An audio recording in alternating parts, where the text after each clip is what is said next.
Good afternoon, everyone. I'm Eric C. Jackson. On today's stream, we are going to jump back into photography. So, one of my originals from when this journey first started, I'm going to share just a story behind it. And this photograph is from 2008. So, I've been capturing photographs for a very long time. Okay, so let's go.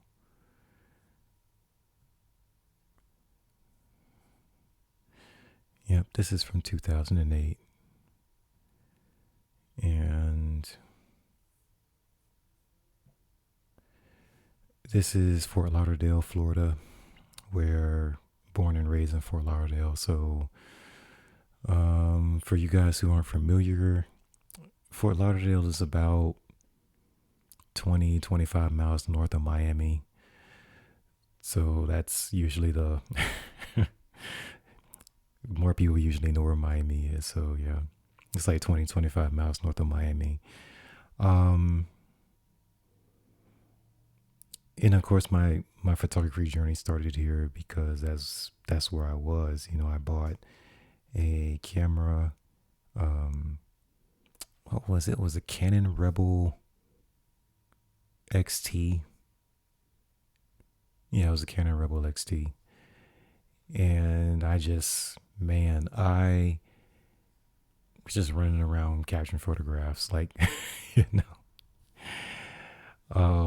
kid in the candy store capturing photographs. This particular shot, it's very unique because I couldn't duplicate this edit how it turned out after I edited it. So I go into photo editing and I start darkening the photograph.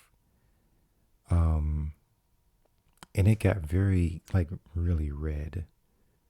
And of course I used a polarizer filter on my lens, but it got really red. Okay, so back then I like using a lot of heavy shadows in my work. So if you see something from 2008, 2009, probably all the way to 2013, heavy shadows, like really heavy. So in photography school, they would tell you, leave detail in the shadows.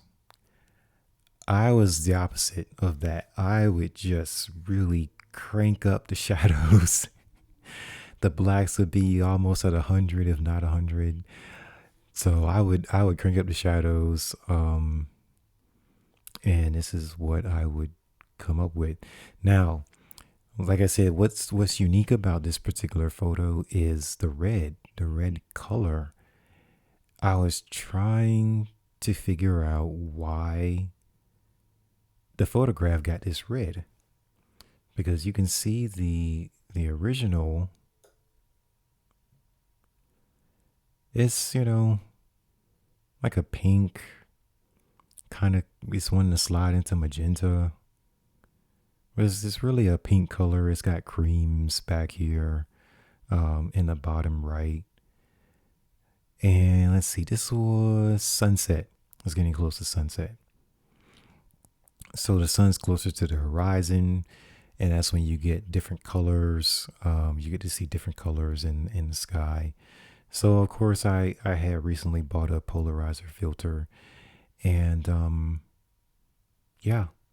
I was like, I'm going to test this out and see what it does. Now the polarizer filter is good for cutting down reflections. It also boosts the color, I've used it often, but it never changed the sky. Like when I started editing it, it never changed the sky this dramatically. But this is one of my first tries of testing it out. So this was very interesting of how this turned out. And so I was just very surprised that, I mean, the creams are now orange, yellow orange in here. You got almost completely black over here in the corner. But a lot of this in the midtones is red. A lot of this in the midtones is red. So I'm like, wow.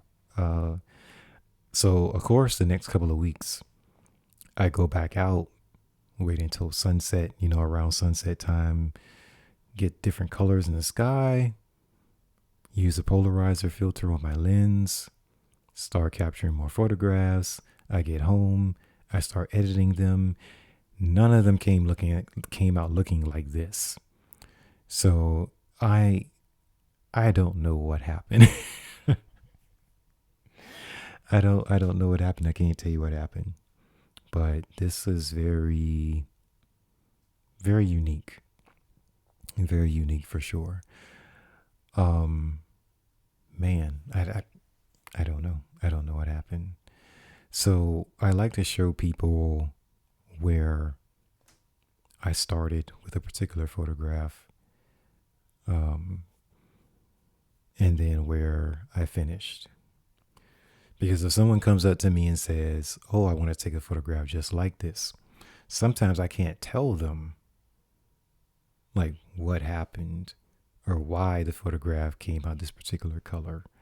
I can give them the specs, the metadata, of course, but are you going to get this exact result? I haven't been able to get the exact result. So it's one of those things where it's just like, I have a really good one.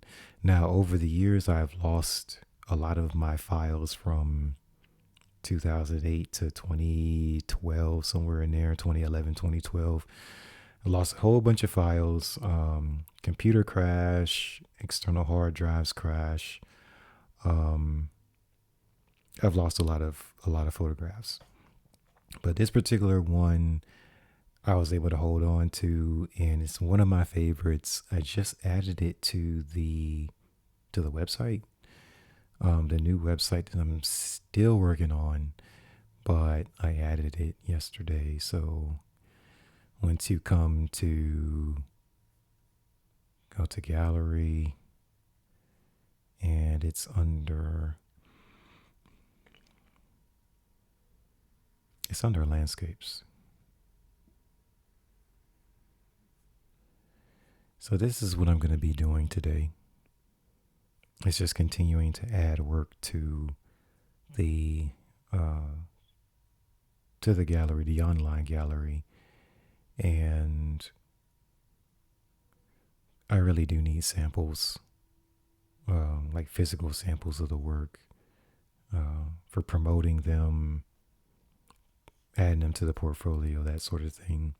Now, in terms of publications, submitting to galleries, even though I like this particular shot, it's really, really old. It's old, well over 10 years old.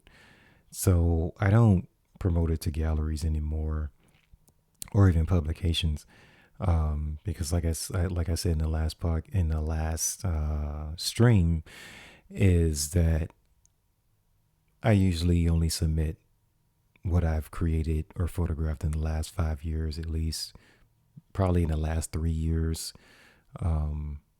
That's what I submit to galleries and publications, because you are targeting, I'm targeting high-end clients, high-profile clients, and so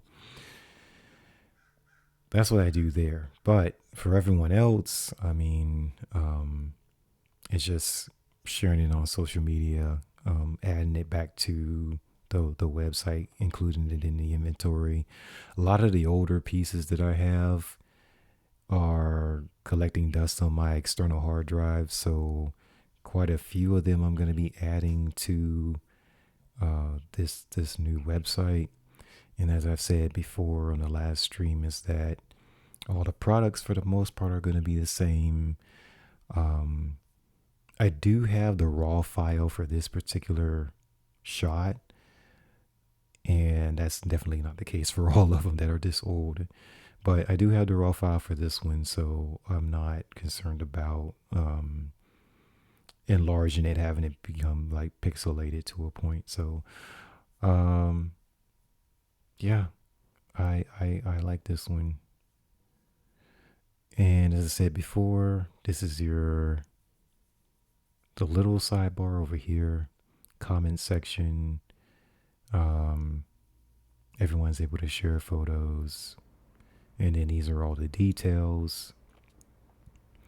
And as far as keywords, like you can search the entire website according to keywords. So as I said before, the first few are, let's see if I can blow this up. There we go. So the first few are on all of my work. Everything from art for sale to wall art. It's going to be on every single print that's in the store. But the last few keywords are going to be unique to whatever, unique to that specific photograph. So I have clouds art, cityscape, skyscape, and that'll help people to narrow down. Or if you're just looking for prints with a lot of clouds in them, that clouds is like the main subject. This one, is like a sort of half and half. Like the clouds are a huge part of it, but it's also a cityscape. So I think that these are, pretty good in terms of keywords. And also this is for SEO, the search engine optimization. And then the camera info is here as well. So this is the old faithful, what I started my career with technically. And even though at this point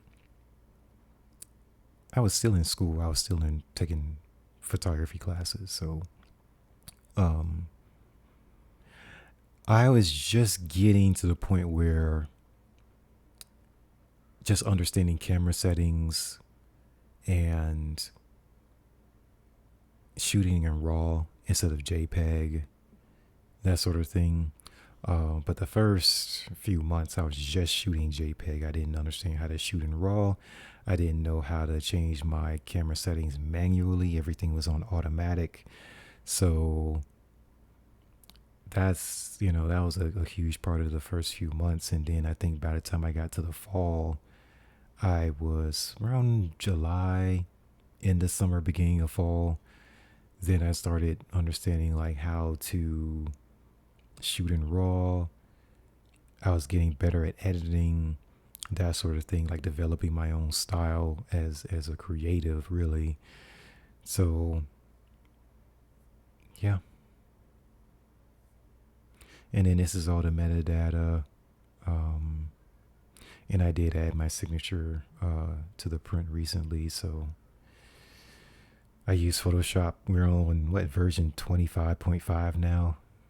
So there's that. And the date was taken. This was November 8th, 2008, and it has a time there. Now the time on my camera is not always correct, but the date is usually pretty accurate. And then the exposure, 1/100th of a second. The aperture was at 5.6, so that's pretty wide. The focal length, 55. Okay, that's actually pretty narrow, but it's still wide enough to capture everything. Yeah, that was my lens. The EFS lenses are the bottom tier lenses for Canon. I wouldn't say that they're terrible, but I wouldn't say that they're great. So once you see the EF here, -S, anytime you have that -S, that's a lower quality of glass that's in the lens. If you get an EF lens that doesn't have the -S, that's a better quality. And yeah, I mean, so, and I think Canon colors it, their lenses. Like the EFS, it'll have a little outline on the lens that's silver or gray. And then the step up above that, I believe, is gold. And then the step up above that one is red. So all in the lens itself, you'll notice that ring is an actual, outline that goes around the lens. It can be silver or gray, it can be gold, or it can be red. And I believe the red is the best in terms of the glass quality within that lens. So I started out definitely on that gray or the silver outline. Then as I got comfortable, then I was able to get another camera, or sometimes I was able to go to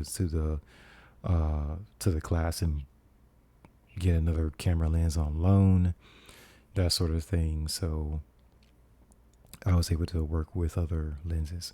And then one time I was able to work with a Nikon, and I really wasn't too happy with that.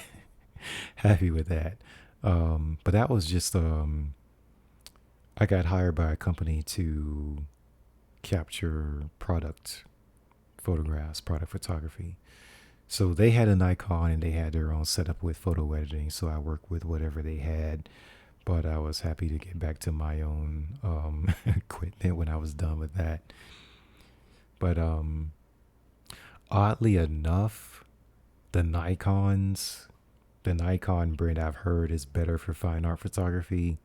And the Canon that I'm using, the Canon brand, is better for things that are fast in motion, which is why you see Canon a lot of times used in the NFL and sports. But yeah, I'm actually using Canon for for fine art photography.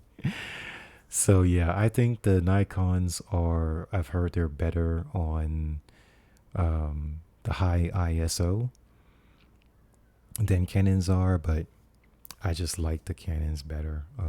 I do. But actually, my curiosity and how I got to this particular point, my curiosity started with it was a point and shoot Samsung that I bought, and I just started working on compositions. I paid 70, 80, $90 for a point and shoot Samsung, and I just started taking pictures. And I just took to it pretty well, because before that I tried painting, I tried ceramics, illustration, 2D illustration. I had gotten into 3D modeling, but the computer I was using was very limited for that. And I did like that part of it, but I just couldn't learn more about it because I didn't have the software and the equipment, the hardware to run everything. But yeah, that's where I started, and so that wasn't working. Between the painting, ceramics, the the illustration, the 3D modeling, none of those avenues worked. And then, like I said, I bought a point and shoot, and I took to it pretty well. And then I started taking some photography classes. Then I bought the Canon Rebel XT, and then I upgraded a little bit to the XTI, which is what I caught, which is what I took, used to capture this picture. And I had the XTI for a long time. I guess between that, in the middle of that, I went to the school and I used a Canon 40D, which I'm gonna add one of those older shots that I took from the 40D. I'm gonna add that to this page as well. It's not ready yet. But and this I took with. Did I take this one with the 40D? I believe I did. Hold on, let me check. Let me see. Let me just go back to here. And I believe this was the 40D. Now I added this yesterday. I added these to Flee and On the Surface. When I initially took this photograph, oh my goodness, I loved it. Let me move my camera out of the way. Yeah, this was one of my favorites. I almost fell off my chair when when this is what I ended up with. So this one is 2013. Let me see if I can go. Okay. So as far as camera info, this was the Canon EOS 7D. And then it also had the EF-S lens, like I said, which is not great, but it is a macro lens. The aperture was 2.8, and yeah, focal length. I think the focal length was static at 60. The aperture is all the way. It's like close, like really small at 22. So your aperture is just a camera opening, and I know the sunlight is coming in really bright now. But the camera opening, right, can be really, large to let a lot of light to come through the camera to the sensor.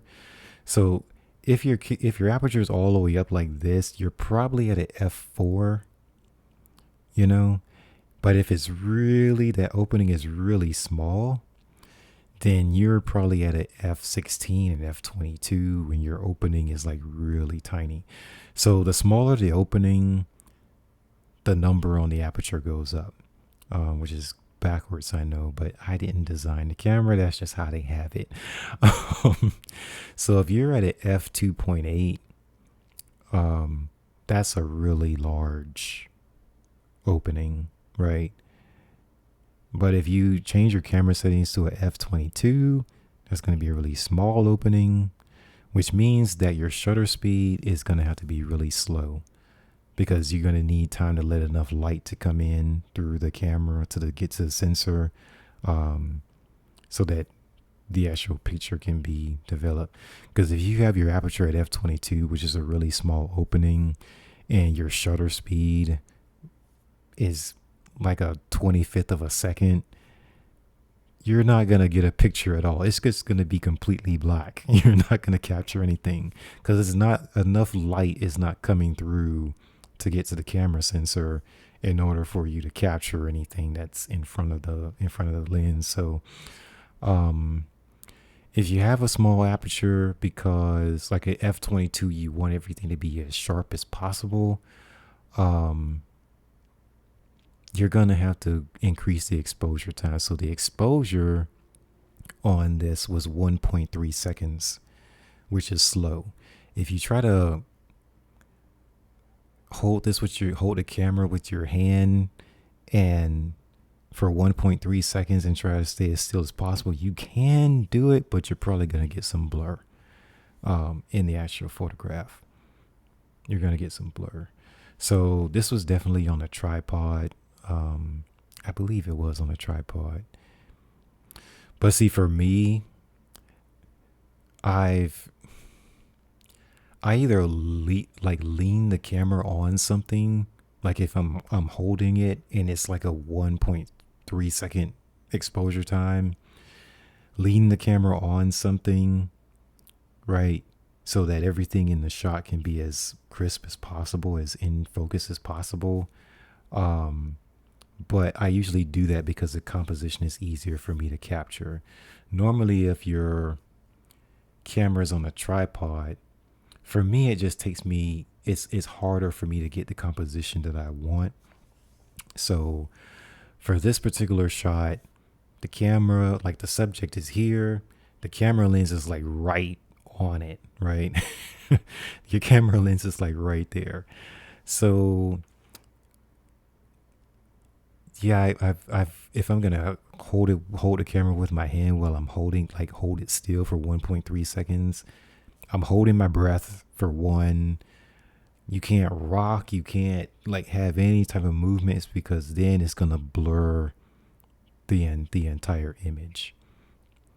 It's gonna blur the entire image. I don't know what's happening with my camera where my shot where it has these weird effects in the background. I think if I go thumbs up, it'll capture that and put a thumbs up in the air. Sometimes it does that, but I don't know. Sometimes I'm looking and it's like something weird happens in the background. So it's picking up my hand gestures, and sometimes it does something so that's weird. It's just at random. I have no idea how it does that. Um, but anyway, so this is one of my. This one's from 2013. So this is 5 years after Red Sky, and just again, it's really dark, right? Black background, shadows, heavy shadows. I'm not worried about showing detail, as much in the shadows. And the lighting on it is just really it's stark. It's stark. But it's also a bit subtle. But yeah, it can be a little bit jarring. So, man, but it's still one of my favorites. And the thing that I took these out of my I took these out of the studio gallery online because they're old, and then I was showing my work to someone, a manager of a restaurant, showing him my work, and I had I still had one of these. I had Birth in the portfolio, and he's like, "This is my favorite one." And I'm thinking to myself, man, this is like 7 years old. you know, this is 7 or 8 years old. This is not something that I really actively promote anymore. Um, but that kept happening as people kept seeing my work. I would put my work sometimes on ViewBug, and it'll be something from 2013, and then I get a bunch of comments like, "This is my favorite one." I'm like, "Are you serious right now?" I have to add all these older pieces to the gallery online, and for sure enough, yes, I kept getting more and more and more and more and more requests like, "This is my favorite," and it was from years prior. So, um, of course, that's good that work from years back, like over 10 years ago now, still have a really good impact on people. Like people have a really good response to it. But at the same time, it's like they pass by all of the stuff that I made a couple years ago. And and they're like, "No, I like that one." So I'm like, "Oh well, you know, there's nothing I can do." So yeah, there are select ones that I'm adding back to the the gallery. So do I have this photo? The original? I do, but see, I can't. Okay, and the sunlight is just beaming again. Sorry about that, you guys. It's blowing me out. Um, this is Adobe Bridge. I could not survive in my photography career without Bridge. Um,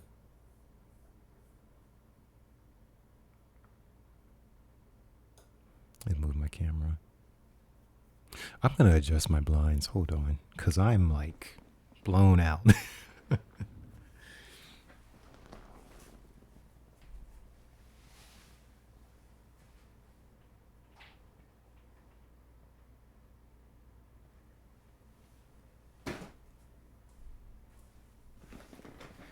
Okay.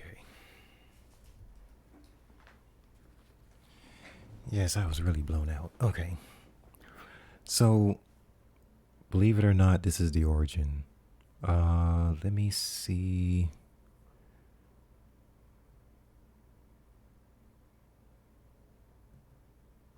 I I should be able to double click this, right? This one. There you go. Yes, this is where I started. And I had the object, I put it on just a dresser, and I had a table lamp over it, and that's how I photographed it.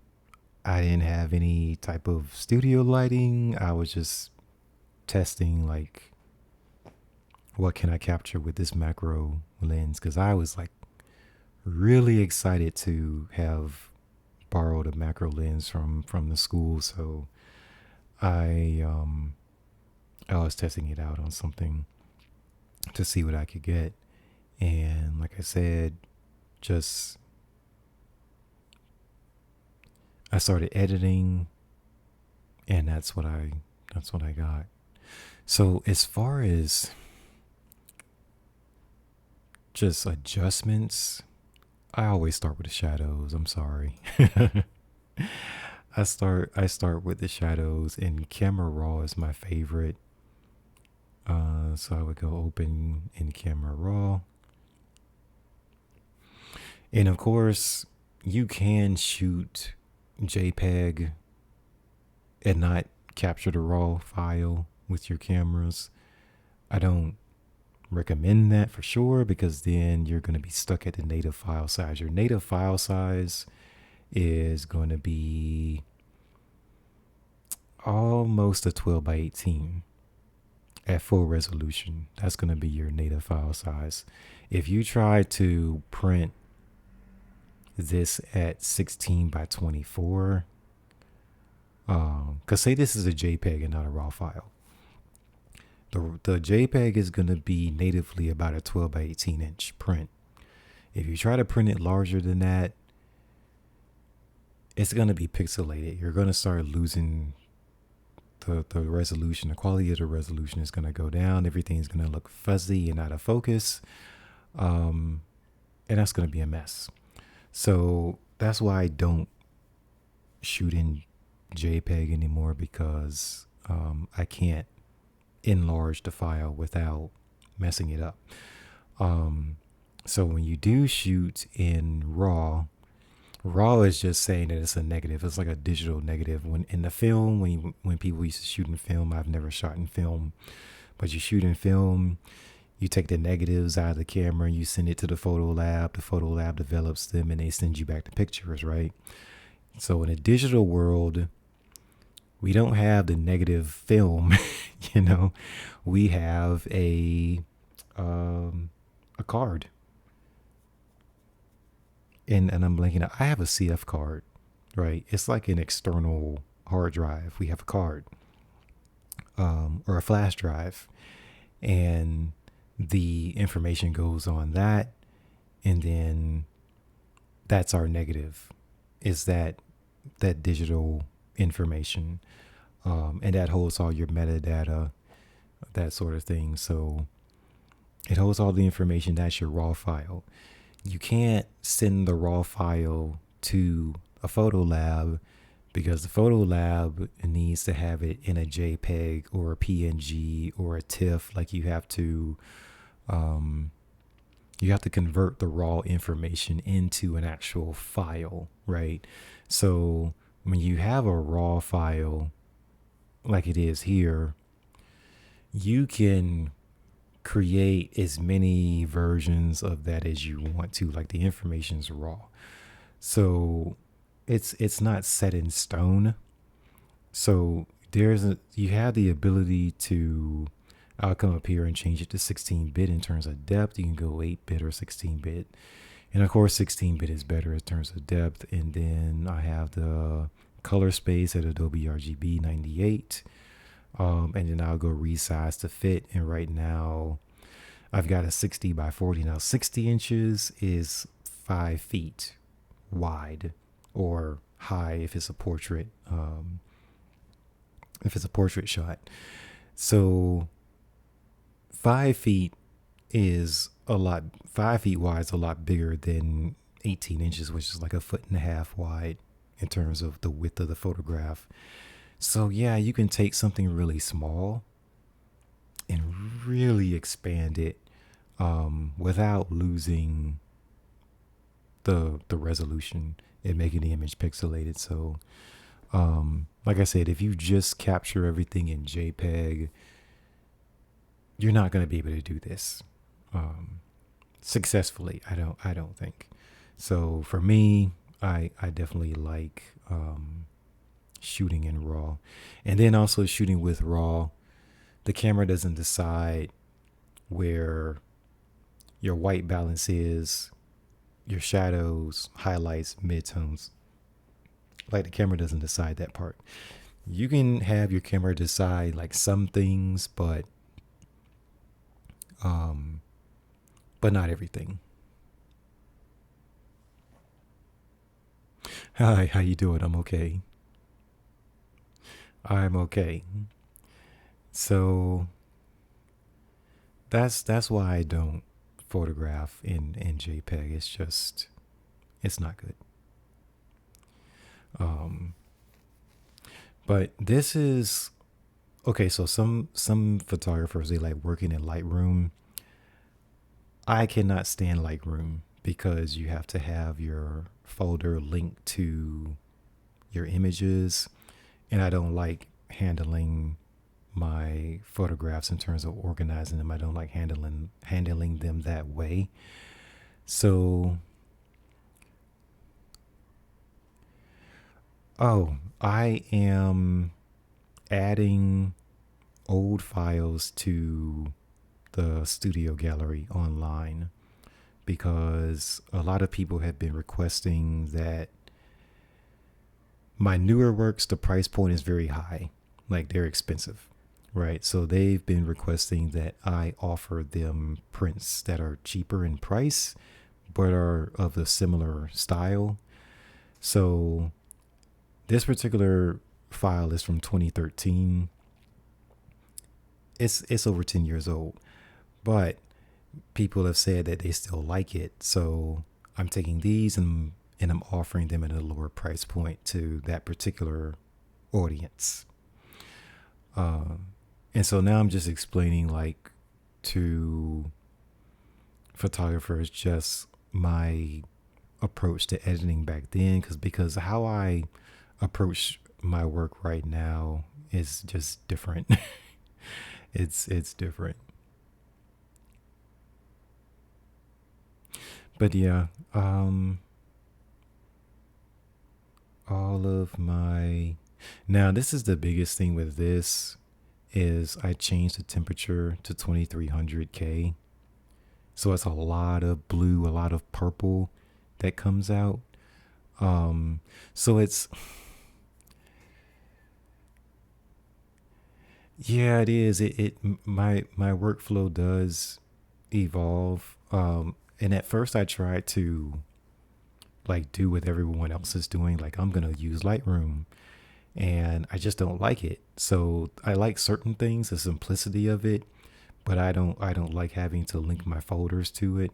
So Camera Raw is kind of in the middle of Lightroom and Photoshop, where Camera Raw is not as extensive as far as options as Photoshop, but it also I don't have to link my folders to the work like I do in Lightroom. So, but all these adjustments over here are pretty much the same as what you see in Lightroom. Um, I just use it in Camera Raw, but this is where I ended, and this is where I started. So a lot of times, I'll get emails and say, Eric, I tried to take this particular photograph, and it's like my work doesn't look like your work. And my response is always, yes, you can go out and buy an expensive camera, but your work is not going to look finished right just after you photograph it. Like you still have to bring it into software and edit, because you can't, like, I can't take this shot just with the camera. I'm gonna have to go into the software and edit it. Otherwise, like I can't sell this at all. I can't.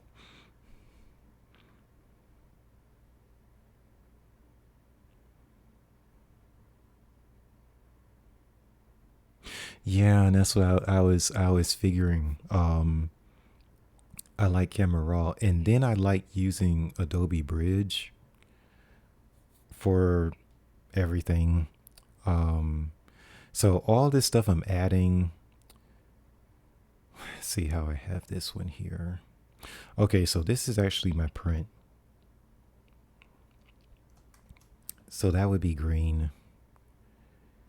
This one is my Photoshop file. And there's no shortcut for purple. I don't know why, but that's purple. And then the raw file, I have it as blue. So there we go. So that's really how I keep track of what I have. And then if I have a JPEG that's just for social media, like I post stuff on Instagram or X, Pinterest, that type of stuff, then that'll be yellow. I would have a yellow label for that. But so again, this is the raw, the Photoshop file. I would change it to purple, which there's no shortcut for that for some reason. And then this one is like a 12 by 18. And so that would be red, which is, I think it's Command 6. Yeah. So I can use a shortcut key for that. But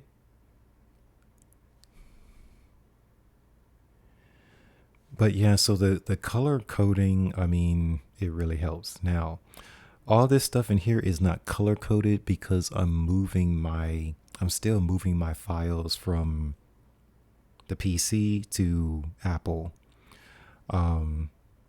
And for some odd reason, I'm moving my stuff from PC to Apple, and Apple is not reading all of my information correctly, or sometimes it doesn't read it at all. It doesn't read the XMP files, so I have to be careful with that.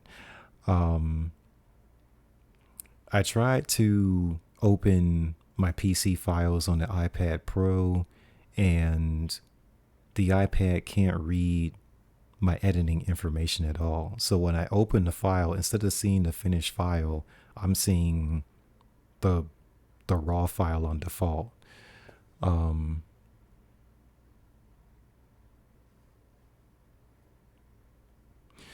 Yeah, the iPad, I don't know why exactly, but it's not syncing with my old PC. So, and then the other problem I ran into is, of course, the external hard drives coming from PC to Apple. Apple can't read that format. So I had to take all of my work off of the external hard drive. I put it on my iPad because my iPad has like a terabyte worth of space. Then I had to figure out which format the external hard drive is supposed to be in. I used to use exFAT, but now exFAT doesn't work anymore. And so I had to Google, did I go Google or Bing? One of those. And found it's like a ANSVC or something like that. There's a different format so that now my Apple hardware can read my external hard drive. So then I took my photos and I started putting it on my Mac. I don't have enough space on here though. So yeah. Yes, it is. Yes, it is. And I bought the iPad Pro because Apple was marketing it at the time as a laptop replacement, but it's really not a laptop replacement at all because you can't run Adobe Creative Suite, the full version, on your iPad. because the software is reading your iPad like it's a phone, like it's a mobile device. And I don't know why it's reading it as a mobile device, but that's what it's doing. So when you open up Photoshop on iPad, most of your options are not available. They're adding stuff slowly but surely, but most of your options are not available. Yeah, so the operating system, the iPad OS, they didn't replace that with Mac OS. I've been hearing rumors that the new iPad with the M3 chip is going to be. I'm hearing rumors that the new iPad with the M3 chip is going to actually have Mac OS on it, so that the iPad can actually run like a tablet. But I don't have confirmation on that yet.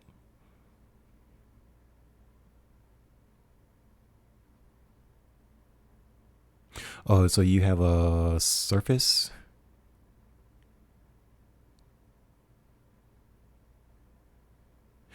Yeah, you have a Surface.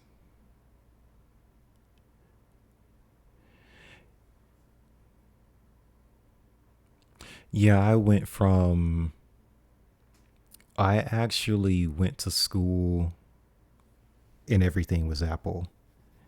But in terms of what I could afford, everything was PC. So I was in school working on this project on the iMac. And then I would go home to my PC and it's just like it's not the same. So I got tired of going back and forth, back and forth, back and forth. And then my sister finally talked me into moving from my Android phone to the iPhone a few years ago. So, and I had never had like owned like an iPhone before. So, gosh, I wouldn't say she kept bugging me, but there are certain things like when you go into the creative industry, there are certain apps that are not available on Android at all. They're only available on the iPhone, which is crazy, but it's like they take their time porting them over to Android. So I got the iPhone 12. Yeah, I got the iPhone 12. Um, and I absolutely loved it. Still love it. It's the best phone I've ever had. And I've been an Android lifer. So that got me into saying, okay, I want to replace my other stuff. And then also my laptops that I kept buying, they have like a 3 year lifespan as far as like peak performance. And then after that, they would slowly start trending down. Um, and I couldn't get as much work out of them as I could before. So I got upset with having to buy a new laptop every 3 years. I did.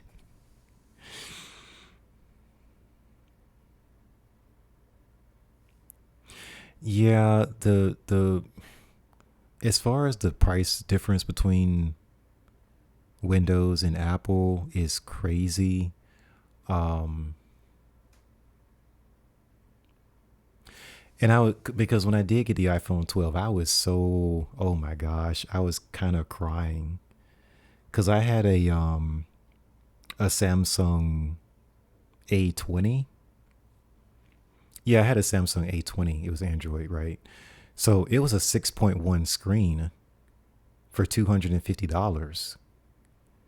And then I started shopping for Apple, the iPhone, the 12, and the base Apple, uh, the iPhone 12, the base one was like a 5.4, 5.3, and it was like $700. And I'm like, this screen is too small. I didn't want to go down to a smaller screen. So I'm like, well, I go to Best Buy and I'm like, well, what can I get that's the same size as my Android that costs $250? And they're like, well, you have to get the iPhone 12 Pro Max. And I'm like, well, how much is that? It's $1,200. And I'm like, really? It's $1,200 because I wanted the same size screen. I was like, you got to be kidding me. Um, but yeah, I had to pay $1,200 for the phone. Um, I put like the down payment on it, and then I had payments through Verizon. I was so glad when I paid that thing off because it was just like, oh my gosh, it's crazy. It was crazy. But the thing is that jumping from Apple to PC is like I would have to take my files off my PC, put it onto Apple's cloud, and then transfer them to my iPhone. And that was really annoying.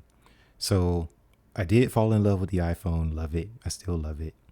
But the whole going back and forth between doing all that, it was just like it was crazy. So I figured once my PC laptop crashed, I figured, okay, I'm gonna get the iPad Pro. That's gonna be Apple. It's gonna be compatible with the iPhone. Those two hardware systems are gonna be able to talk to each other, so I don't have to jump through an extra hoop with transferring files. Um, but yeah, I got the iPad Pro, and it's like, oh my gosh, it's just a giant phone. Like how they have the operating system, it's just a giant phone. And then I did get the second generation Apple Pencil with it. But now that I have the Mac Mini, the Apple Pencil still doesn't work with that. If you buy Mac Studio, the monitor, the pencil doesn't work with that. So it only works with the iPad. It doesn't even work with my phone. So I'm that's just, I don't know. It's like I like the products, but it's like certain things just annoy me um with what Apple does. Oh my goodness, certain things just annoy me. But anyway, um goodness, this will be red. I have to go through here and change this. Now, I did get the Mac Mini, which is Apple's desktop version, and again, I absolutely love it. The Mac Studio is the Mac Studio is too expensive. Um, so I brought an Asus ProArt monitor. Um, it's 4K HDR, 27 inch. Because the other thing too is the iPad Pro. Even though I got the 12.9-inch version, that is still too small. Um, I was really used to working on my PC laptop, which was like a 15.6. That's still small, but it's not like 12.9-inch small. So I figured I wanted a larger monitor. Um, but the MacBook Pro is wasn't able to afford that. So I ended up going with the iPad Pro, and uh, it's okay to a point. I guess the only benefit to it is like if I'm out photographing and I need to email something or have um, communicate, have internet connection, then I brought the cellular version. So I have 5G connectivity. Um, and even if I bought the laptop, I couldn't have that. So I don't have to run around looking for a hotspot. You know what I mean? Because sometimes if you go out, and especially if you just want just like nature landscape shots, you can be out in the middle of nowhere and you're like, okay, where am I going to go to find a signal, right? So that's the only benefit I see to it. Besides that, it's like just buy the laptop and then use your phone probably as a hotspot if necessary, right? You can also do that. Um, But yeah, it just, I don't know, it just doesn't benefit me for the money that I paid for it. Um, the benefits are not there. I think the only thing that I really do like, I do like the Apple Pencil because you can illustrate and write directly to the screen on the monitor on the screen. But yeah,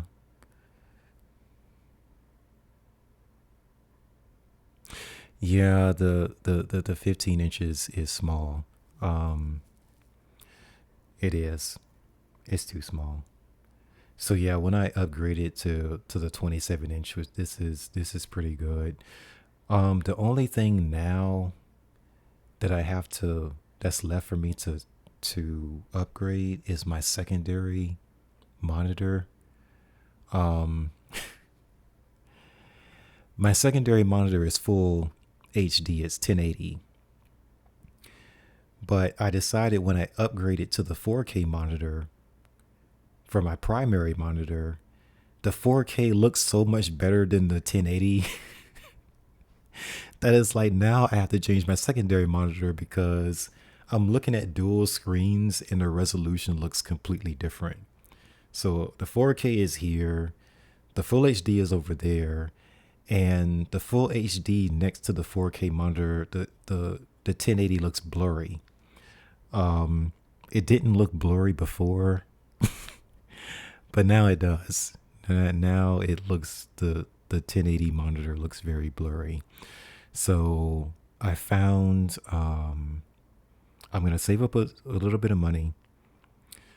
The 4K monitors or the 4K TVs actually are actually coming down in price. So I found a 43-inch Vizio. That's a 4K HDR um, that I'm gonna replace my secondary monitor with. So I figure the 27 inch should be fine because the Asus Pro Art is already color calibrated.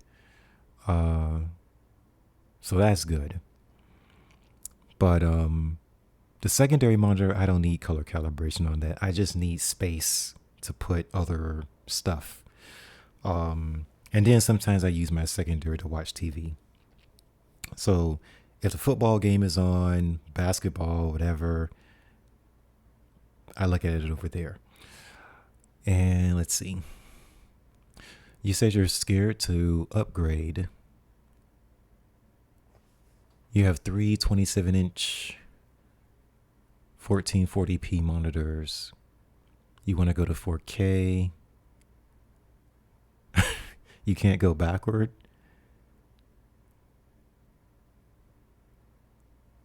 Yes, it does. The 1080 looks bad now. It does.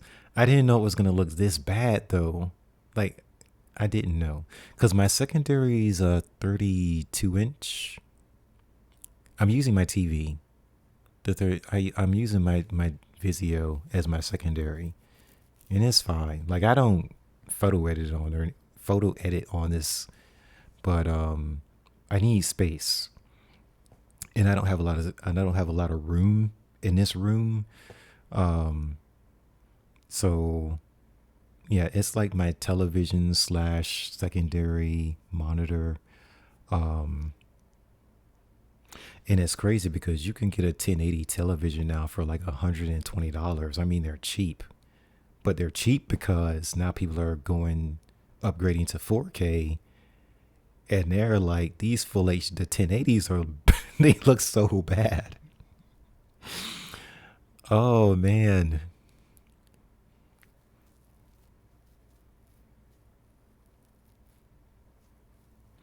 yeah. I just the resolution on a 1080 is not great now.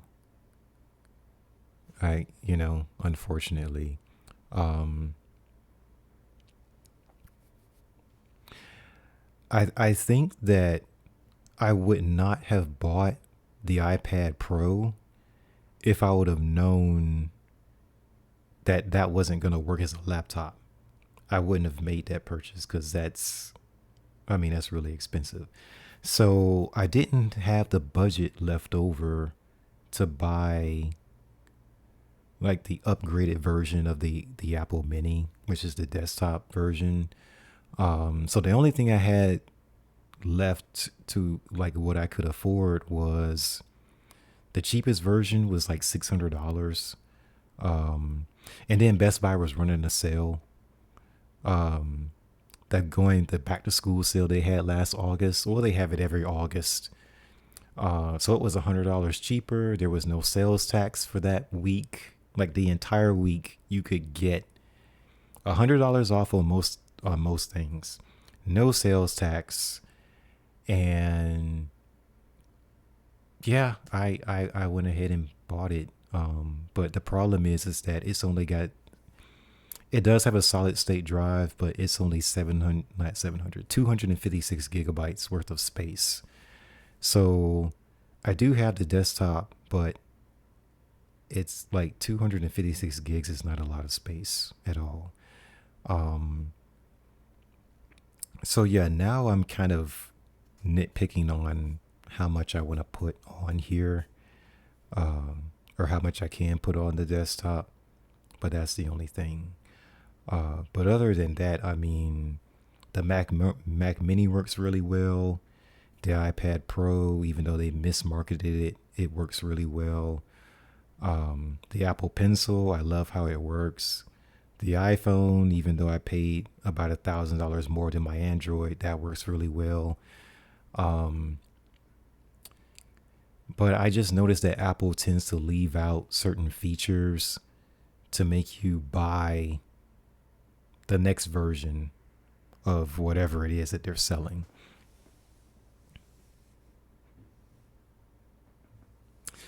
You offloaded everything to RAID towers. Oh, okay. I did a little bit of research, a little bit of digging with the towers, and I think aren't those they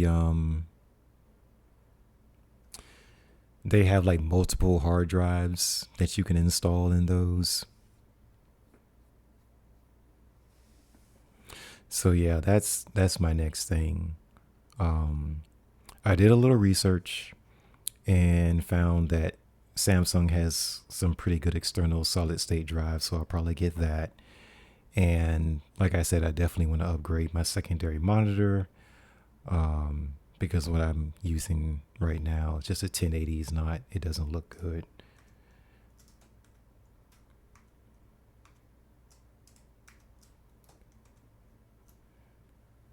Let me turn this one green. This is purple. This is red.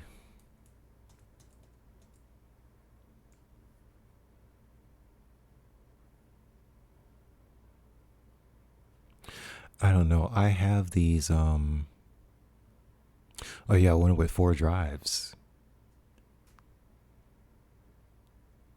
Oh, 30 terabytes. That's good. That's good. I Gosh, compared to what I used to have, I don't have a lot of like that many photographs. I think if I round up everything, it's still less than a terabyte.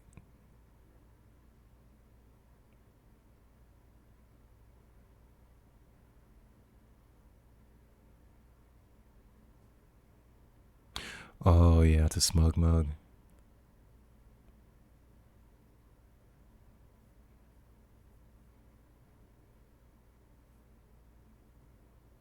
That's actually what I'm working on. Cause my store for the gallery was Shopify, and now I'm adding so many photographs to the Shopify store. It's just becoming more difficult for me to manage everything as far as the orders come in, I review the orders, and then if the client wants a different paper type or some type of different customization, it's just really difficult for me to, keep up with everything. So this is the Shopify store, which I absolutely love because I paid a few $100s for the premium template. with this particular template. But the problem is, and I probably said this on the last stream, is that I can't list all the products that are available through the lab that I'm using. So I put it over here in the descriptions. Like, so right now, the Fuji Flex Crystal Archive paper is really good. But sometimes they want mounts. Sometimes they want the face mounted acrylic prints, which are really nice. So I started creating price sheets because sometimes you'll get requests of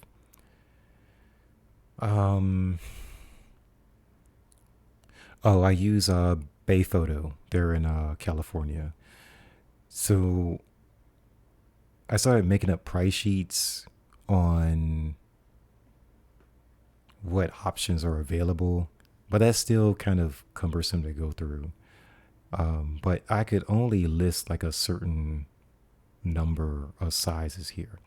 And then if I want to add a size, I have to go through every single print, add that particular size, add all the pricing and whatnot in the background. And my inventory is just getting too big for me to manage all that and keep my sanity.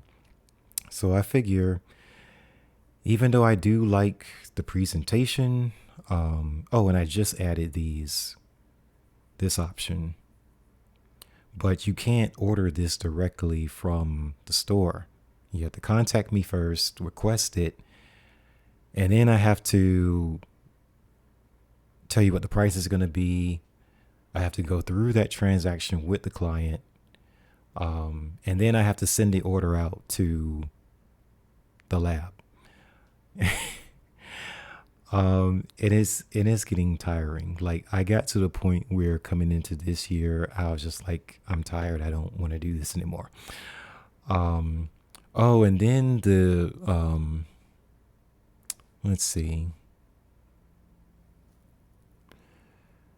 the pandemic 2020, where the lab ran out of Fuji pearl paper, or sometimes they would run out of the Fuji Flex paper. Sometimes they would get a shipment of paper and the paper would come out bad, so I would get samples. The samples would be bad. Then I had to contact them and saying what's going on with this, and they're like, okay, we got a bad batch of paper. And then I would have to come to the website, change the description to what paper was actually in stock and available on every single photograph, right? Okay, and so I lost my camera feed. Hold on. So I would have to change the description on every single photograph, and it's just very time consuming. So I just felt like I needed to get that fixed. Hold on, let me fix my camera feed.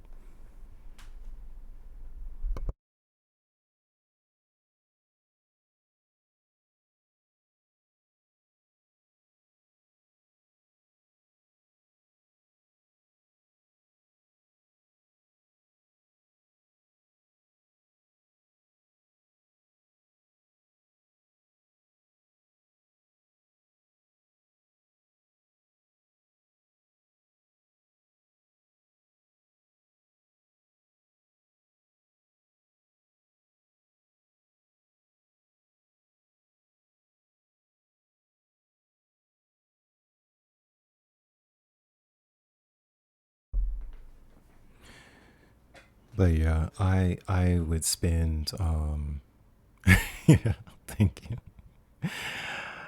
I would spend a lot of time micromanaging the website instead of going out and photographing. So coming into 2024, I was like, I'm gonna start winding down until I can close the store and basically just work on other projects and stuff. And then I went to Bay Photo's website and realized that they do have web hosting, where the web host site is directly linked to the photo lab. So I just went through those and I found the best template possible. Even though, to be honest, the templates that they have are like the templates between all their web hosters, they're not great. Um,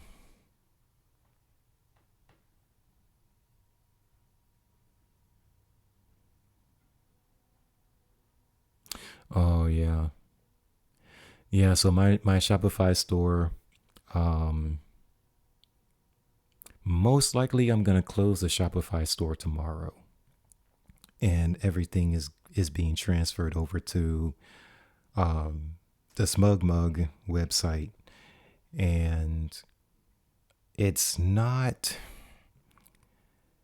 in terms of presentation, it's not there yet. I still want to look at what I can do because my Shopify store, like I went through a lot to get it to look like this.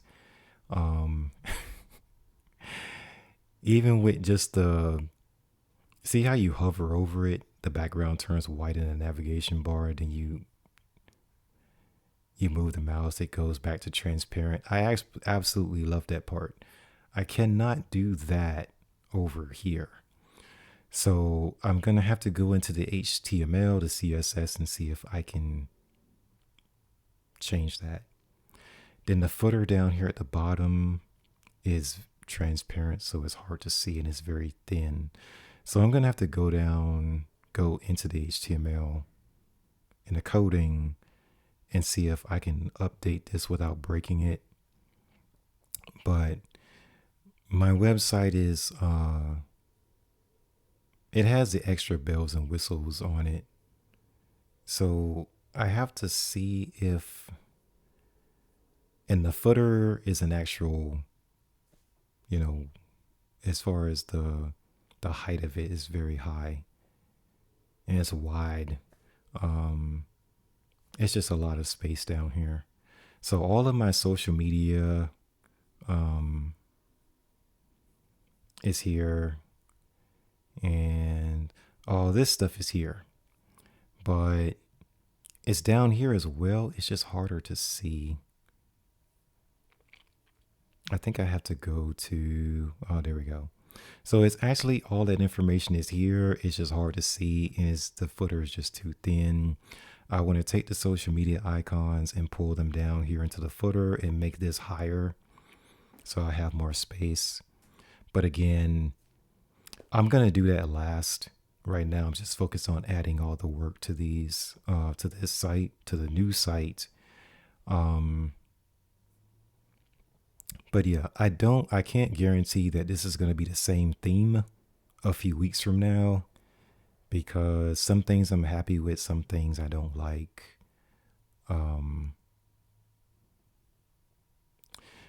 The about page still came out pretty well. Actually, this is the only thing that came out better. Like the regular just pages, web pages, I can tweak those or customize those better on SmugMug than I can on Shopify. So that's a plus.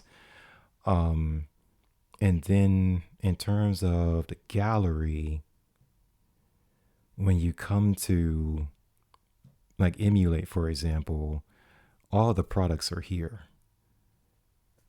So different paper types, you have more info down here. Luster, glossy, pearl. The different sizes are here. So all of this type stuff I'm setting up on the back end, like what's going to be offered. And so now the client doesn't have to send me an inquiry and say, okay, I want to change the paper type. I want to change the product. I want to add a mount. Well, all the little details like that, the customization of the order, I don't have to mess with that at all. It's all going to be on the website. And yeah, so all I'm going to do is when I get off work, I get home, I look at what orders have come in, I don't have to do anything. Unless it's a damaged item, then I have to deal with those. Or if the item is just returned from the client, then I'll deal with that. Um, what are you using for a macro lens? I actually don't have a macro lens. I don't. I'm using extension tubes on my lens.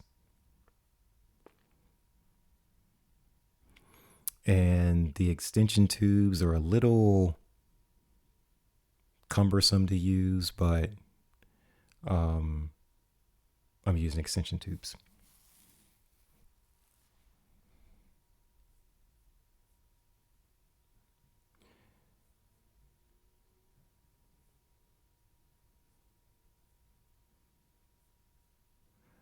When did I start using? I think this is when I started using the extension tubes. Was this one?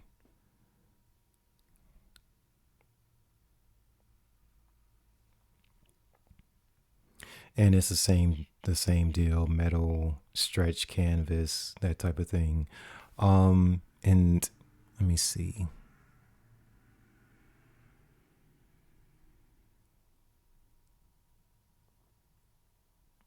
Oh, you had 75 to 300.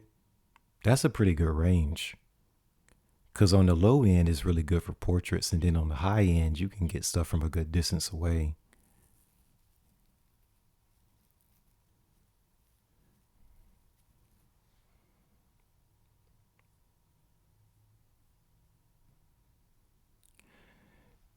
Um, so the lab does have a lot of like options as far as products or paper selections, but I tried to use the ones that are they don't have a lot of cropping, but I noticed the Epic prints do crop a little bit, and that's where you get that red highlight on the edge. So it doesn't crop too much, but on the small 8x12 size, I noticed that it does crop off like an eighth of an inch on the edge.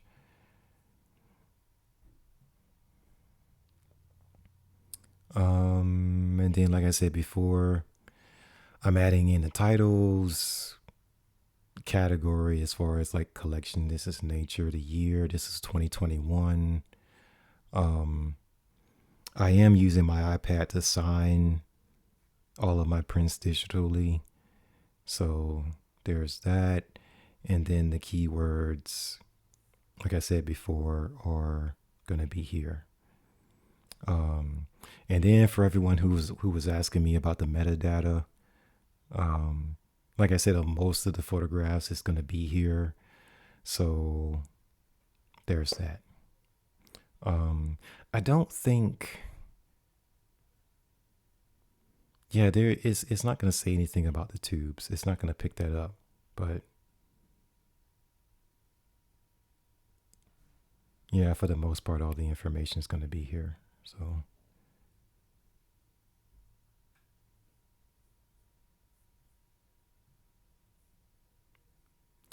But yeah, that is what I'm doing. You have 5 macro lenses now.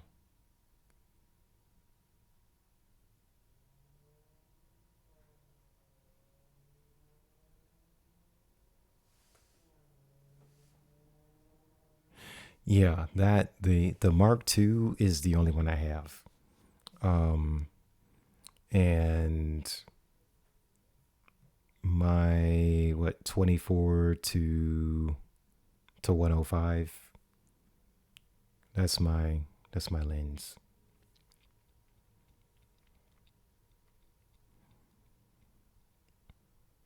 Yeah, so I was getting quite a few questions. And again, on the old website, when you would come to a particular photograph, none of this information was there. So I would have to, when I get inquiries like that for metadata, I would have to look it up and then email it out. And so, again, that's just take something else off of my to-do list.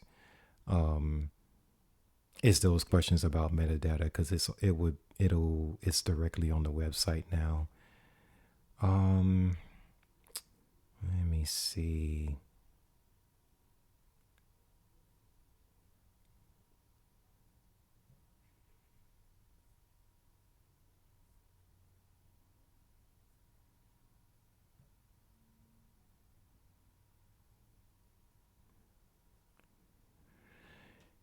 Yeah, so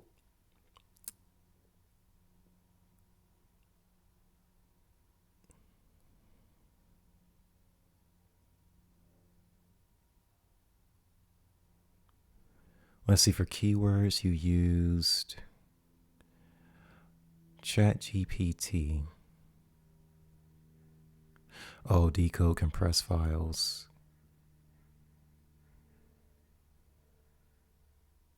Oh yeah. Yeah, I'm putting all the keywords in manually. Um I mean, as you know, for search engine optimization.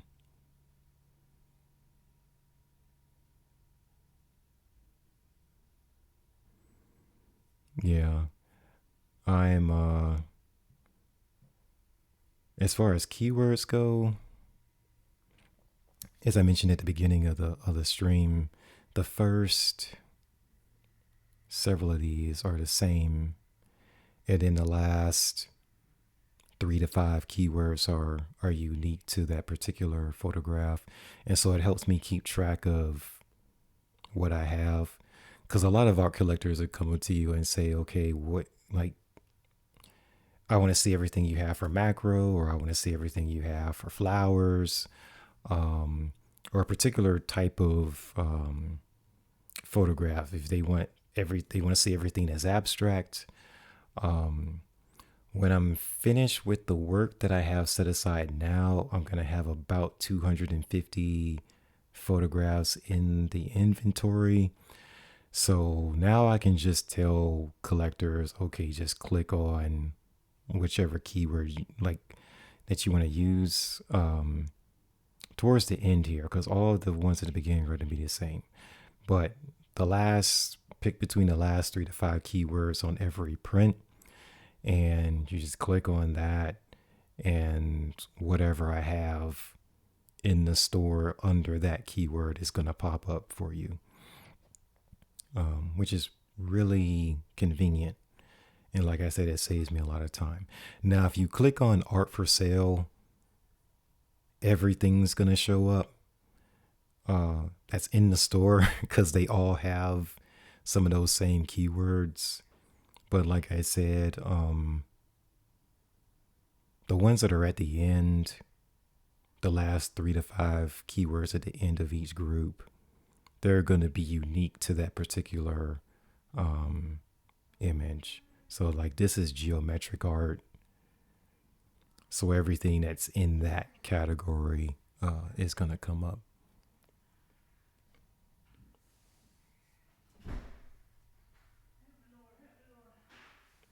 The keywords are going in on the back end of the website, along with the product selection and title, description, all that type stuff.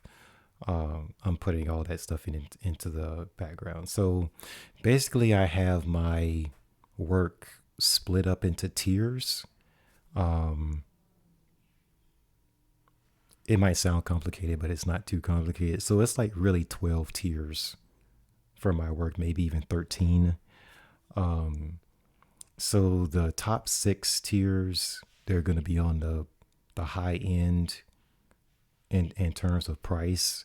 And then the bottom 6 to 7 tiers are going to be on the lower end in terms of price point.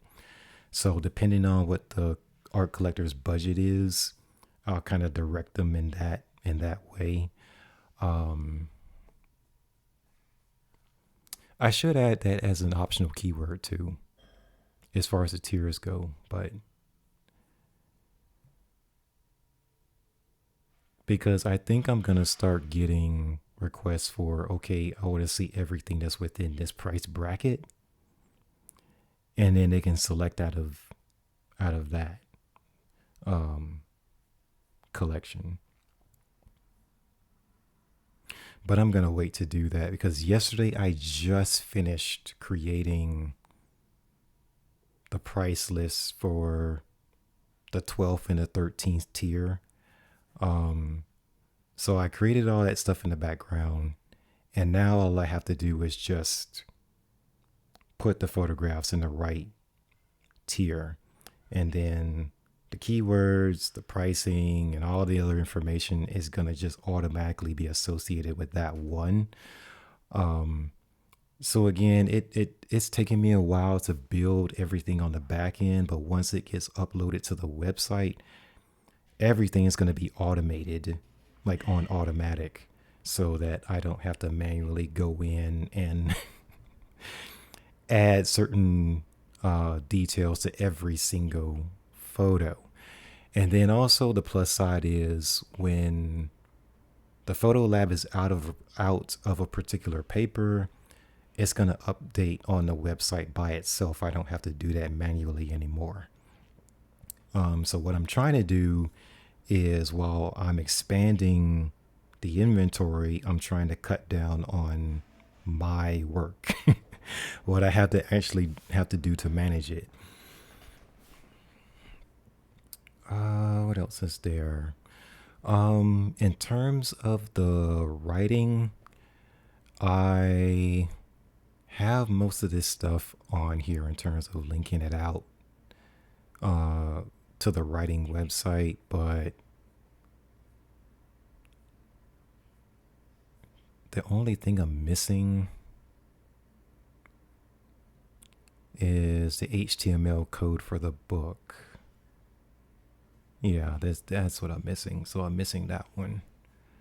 So I'm gonna have to figure out how to enter that code in correctly. I'm gonna have to figure that out.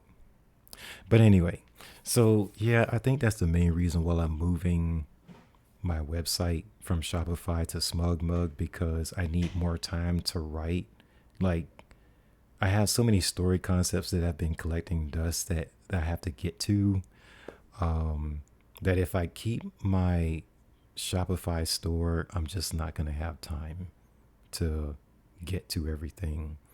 So even though the presentation of this site is better, it's just too time consuming for me to maintain.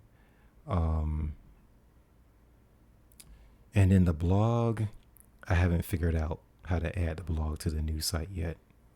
I don't even know if I can put a blog on the new site. I think I can, but I'm not sure.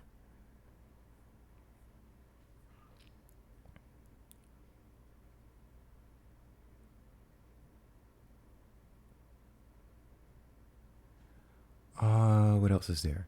Okay, so for the rest of the day,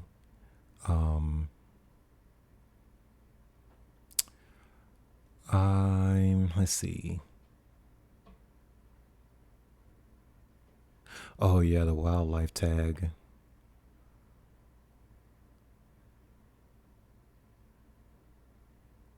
Yeah, I think I don't quite remember what I did for that. I don't have a lot of wildlife shots.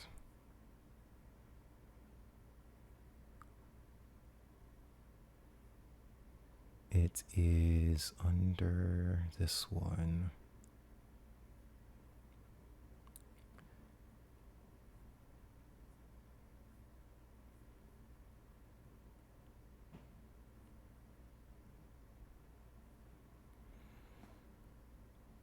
Yeah,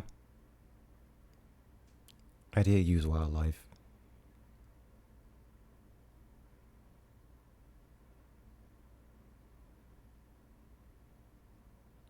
Oh, and so you're saying that you put it into chat GPT?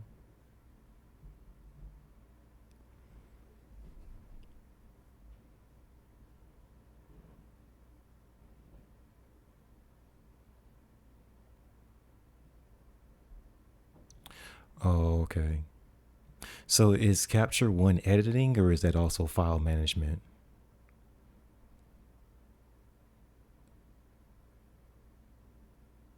Because I believe I've heard of Capture One before. I assumed it was like another like closer to Photoshop.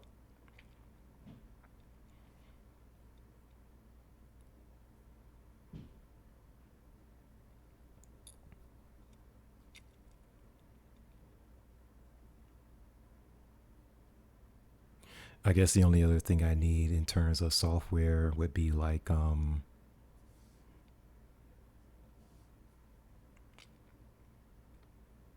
oh, so it's both. Okay. Yeah, so I man, I've been using Bridge since uh I've been using Adobe Bridge since 2008. I don't know when I started with Camera Raw, but I've been using that for a while too.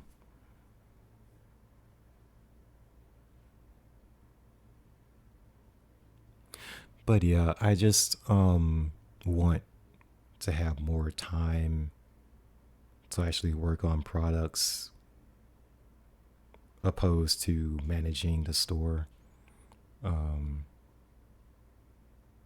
Working on more photographs and then having more time to write stories and and then after that I can have more free time to actually go out to events and whatnot. Um, so yeah, I think just making sure that everything's loaded up and then once an order comes in, everything's on automatic and just like I say, automate the entire process. Um, Crazy enough, like this, the new website is more expensive than Shopify is, which is kind of crazy, but they do some stuff on the back end that I really like, um, including the branding part. You can brand your packaging. So I thought that was really nice. Um, so yeah, it's a little bit more expensive, but I think for what it does, it has more features on it um, than Shopify does. So I think that's definitely a plus. Um, oh, and before I go, I think the last recommendation that I usually give people, um,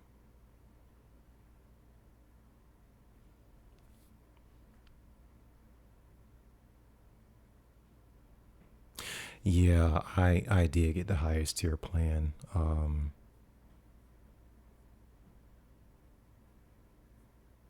But let's see. Yeah, my last recommendation, I don't know if they're gonna let me share an affiliate link. Um, but I love using Smartest.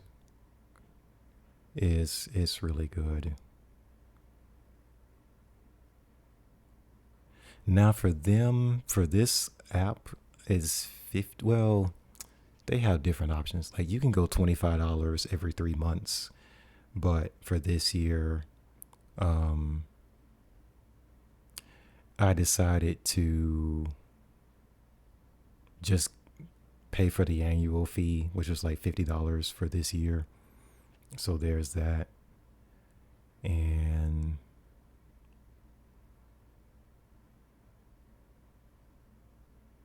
so yeah, I I pick up a bunch of, well, they're always adding uh, interiors. And so anytime I want to see where my work would fit, um, I test it out on the app. And then if you see something you like, you go over here to export, and then you can say, okay, if you want it the original size, you can have it square. They have like different formats or layouts where you can save this. Um, and so now it helps me understand the type of room I can use for the work. Because some rooms, like an artwork can look good in certain spaces, but in other spaces, the artwork doesn't fit at all. It just depends on the style. So I really use this as a for concepts. Like, okay, I have an artwork. How does it look in this particular space, whether it's more modern or contemporary or traditional? um, or coastal. So they're always adding interiors. Um, the only thing I did tell them was when we put the artwork in, it'll be good to be able to change the dimensions to a different size, like exact size. Because a lot of times I'll put it in as like a 40 by 60 inch. And then I'll say, I want to shrink it down to a 16 by 24 and see how it looks in the same space. But in the software, I don't think it tells you like the exact size when you shrink it or when you expand it, the dimensions. So there's that. I told them like on their next update of the software, if they can add that in to give us exact dimensions when we customize the size, that would be really helpful. But other than that, I mean, I think this one's really good. You can change the wall color, but the wall color doesn't look quite right to me. Um, but you can change it, you know. You can change it. And it actually on this update, because you see all these little icons that say new over here, they just updated the software. So hopefully they updated the color as well so it doesn't look fake. You see how it looks like the color? So I think they're trying to tweak it. Because before, like, they gave us an update and I said, okay, you added more colors, but when we put the colors on the wall, the colors don't look real. Like, they don't look natural. It looks like there's just like a block of color pasted onto the photo. So I think that they're working on it because you see how the color looks weird over here on the right. That's what I want them to improve.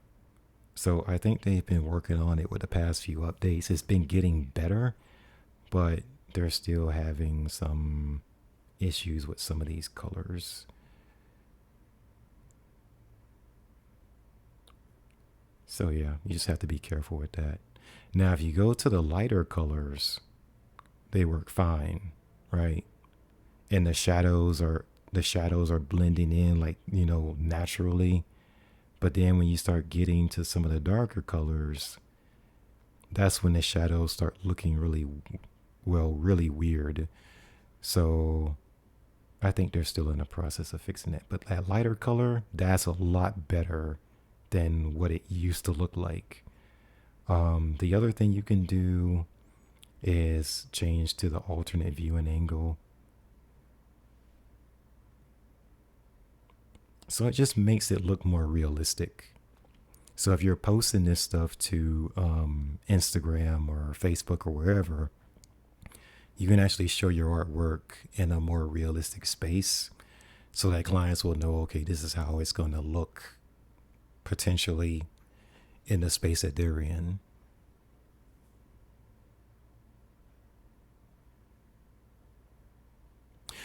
Yeah, it depends. Like you're saying, they actually look upscale. Yes, this is true. You're gonna have to dig a little bit for it. I think every couple of weeks, the creators actually add 24 images. Um,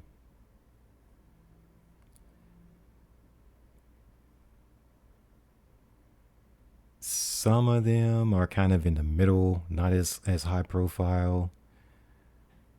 But you do have to look, like do some digging. I would say like this is the most low key of a room you might get for the most part. And of course, this artwork doesn't fit. So would I go black and white? Color?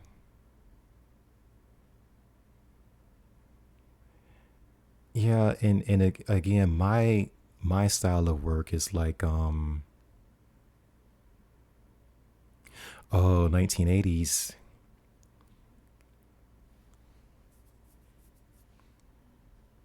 What's a bungalow? I that part I'm not sure of.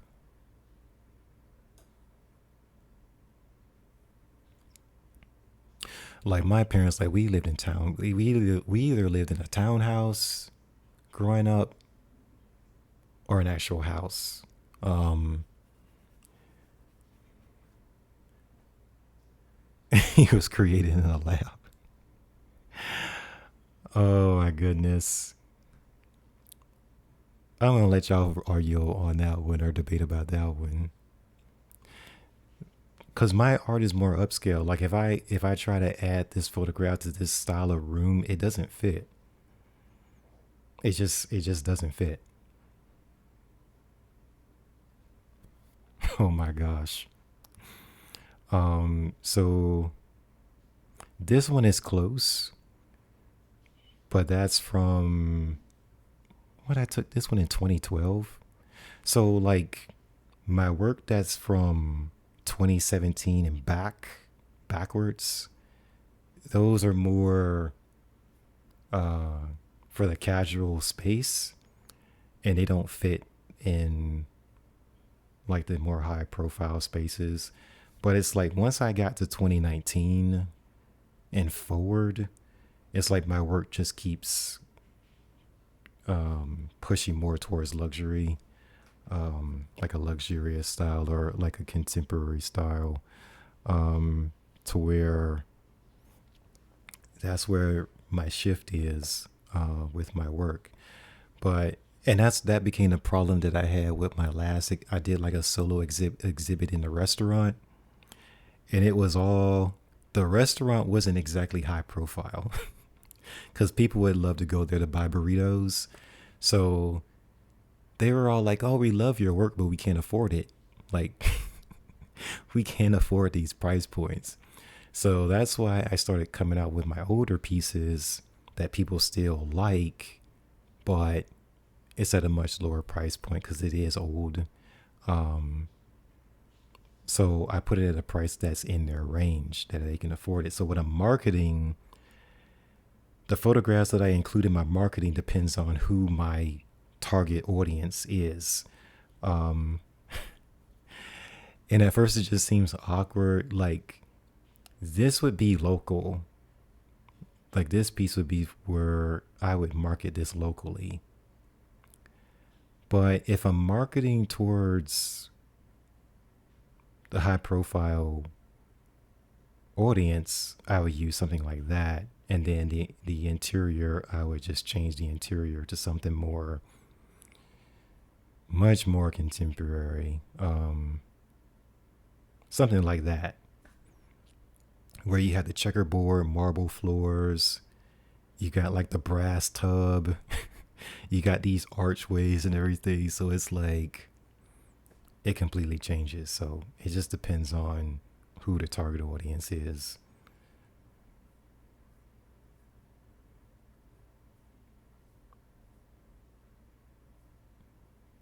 But yeah, for this software, I started at $25 every 3 months. But like I said, this year I just paid the $50 on January 1st. I was just like, just give me the annual fee. So I just paid $50 for the year, and then that was it. I don't have to worry about it anymore. But like I said, every 2 weeks they add about 15 to 20 images, interiors in here. So some of this stuff I haven't seen because I haven't been on here in a while. This is brick. Um, but everything that's at the top of this sidebar, that's the newer stuff. Everything towards the bottom is the really old stuff. I think this app has been out for a few years, but Yeah, and then at the very bottom, this is the stuff that's going to come out soon. So I can't preview it yet, but the thumbnails are already in. So yeah, on their next update, this is their interiors they're going to add. And yeah, you go from there.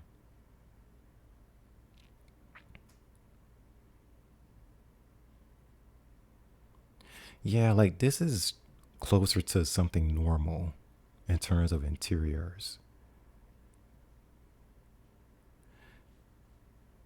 So if that's the background you're looking for your work, I would definitely start at the bottom and then work my way up.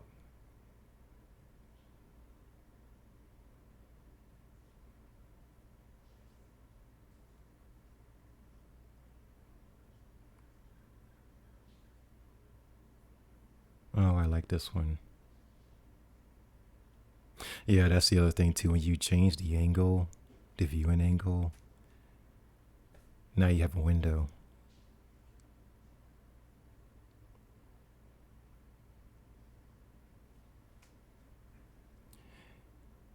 Yep, so there is a, well, and that's what I was saying before, like,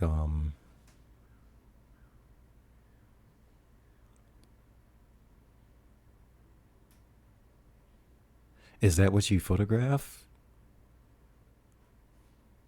You photograph a lot of macros of insects?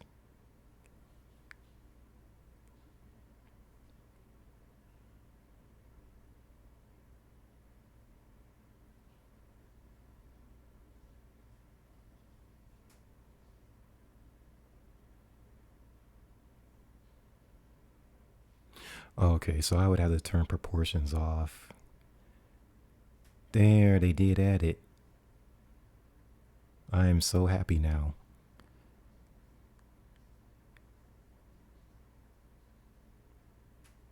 You're basically the same person. Yeah, so I didn't realize they put the, like, I sent the support team the suggestion for the update like 2 weeks ago. So I didn't know they already put it in the app.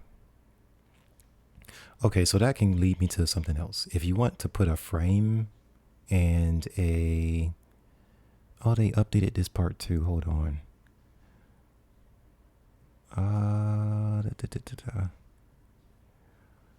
Okay, so you can change.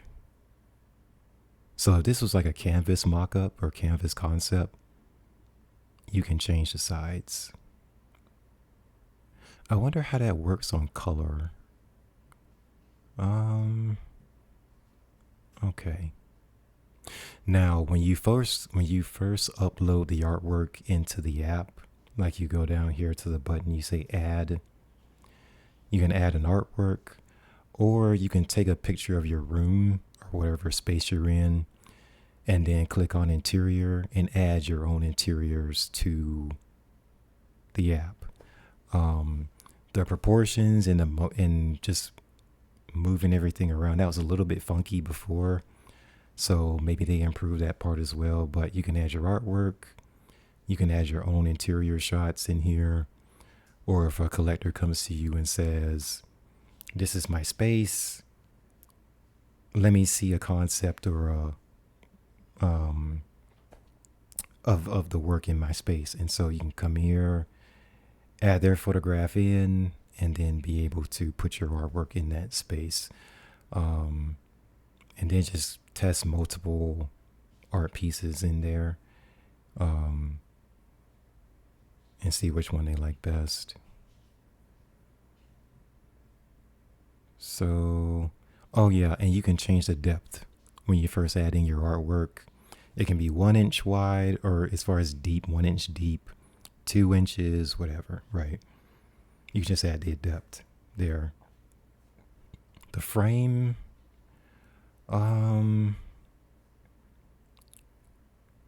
a minute, there's another option. Okay, so I think that's the frame by itself. This is the frame in the mat. You can change the frame size down here. So the thickness of the frame, you can change it.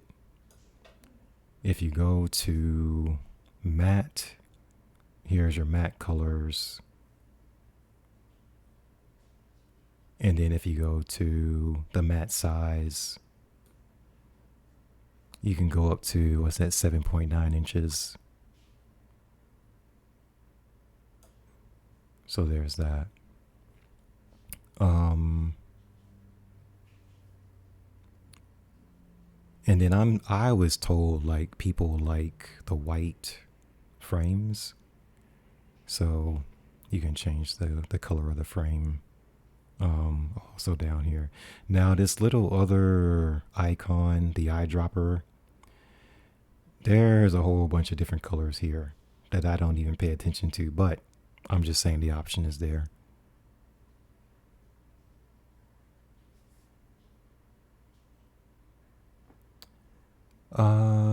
Is this question for me? Did you see my chat about the team? Which team? No, my mind automatically goes to sports, to football, I'm sorry.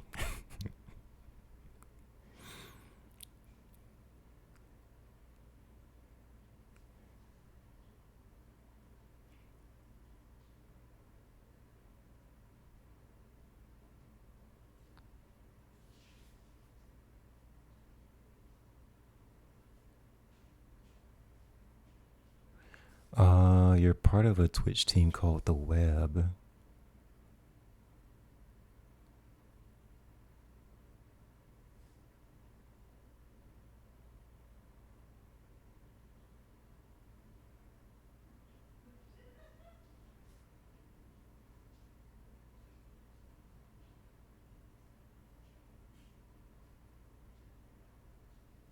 Oh yeah, I finally figured out how the Discord worked last month because when I bought my monitor, the Asus Pro Art, it comes in with this little promo to join their Discord.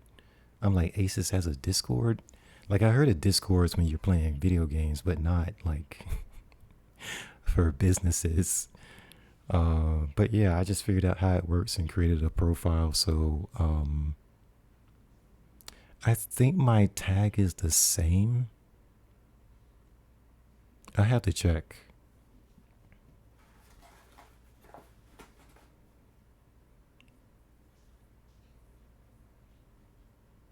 I definitely have to check.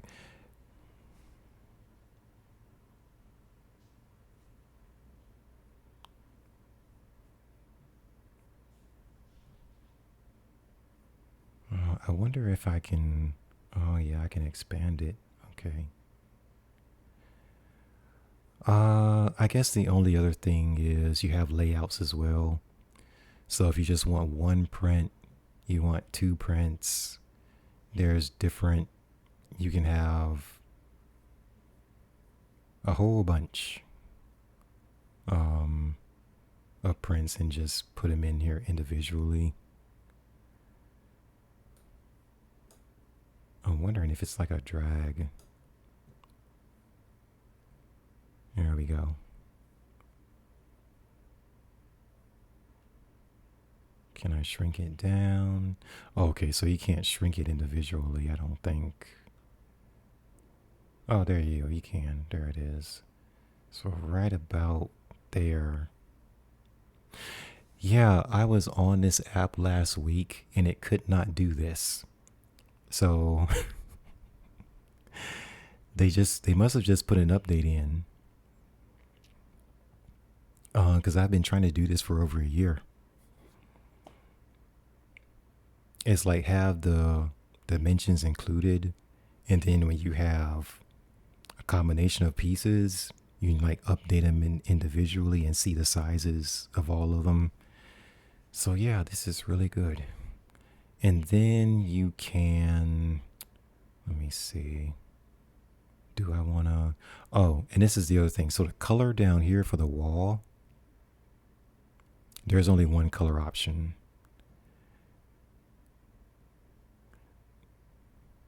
So you see this piece over here. Let me see if I can move my picture out of the way. All right, so you see the flowers below my camera. So when there's only one other color or maybe two other colors, you see the color of the vase changes. So that's really good.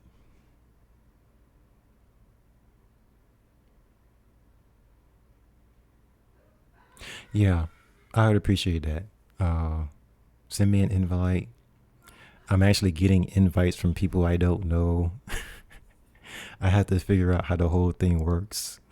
Um, but yeah, I usually don't Discord. Um, but I started looking at it because I do play a lot of games. Well, not play a lot of games, but I do play Destiny 2. And let's see, they have some of the streamers have a Discord. So uh, change the angle. Yeah, so that'd be really nice as a promo. That'd be really nice. So what I want to do with something like this is take a series of work of photographs, put them all together in one of these interiors, and have that as a promo. That'd be really good. So I guess for example, I would take Dream State, this particular series, and they all have their own interiors. I was really picky about not using the same interior more than once. So all the work is going to has its own interior, but since I'm moving from this website now, I'm thinking about having just a group shot of all these, like one interior, show all the pieces within that particular series, and that'll be my, I guess my header, like up here. Or if you go to the gallery page, that'll be my initial thumbnail. It's just all the pieces in one shot. So that'll be good for that. And like I said on the last stream, it's gonna take me a while to get all of my files over, get everything signed as far as my signature goes.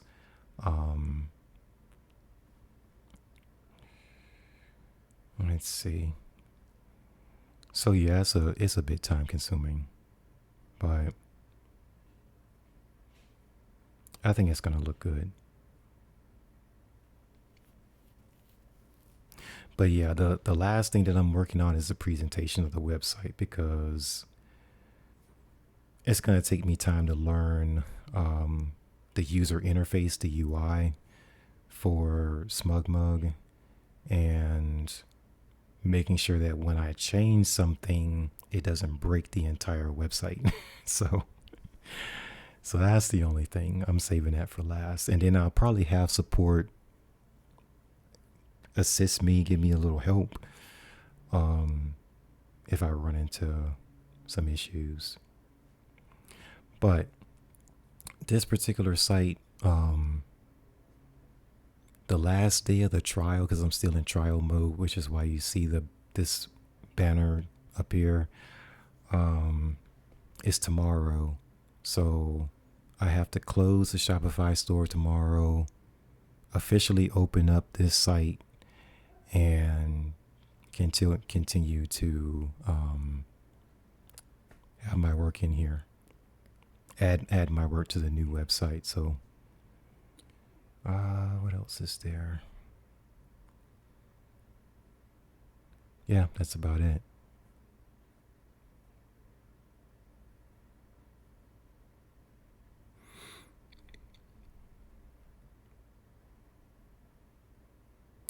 I think the only series that's finished being uploaded is Dark Light.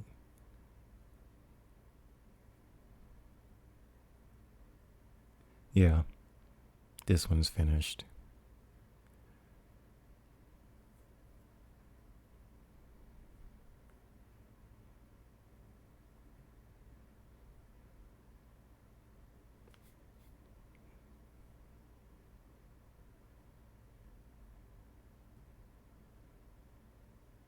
Yeah, so when collectors get to this page, it's basically going to tell you what's in the shot, right? If anything is going to get cropped off, it'll let you know beforehand. And again, that's something else that sometimes happens with products, is you get the cropping. And then I made sure that there were no like traditional sizes available, because sometimes people like to order an 8x10, and I have to explain to them the 8x10 is going to crop some of the photograph.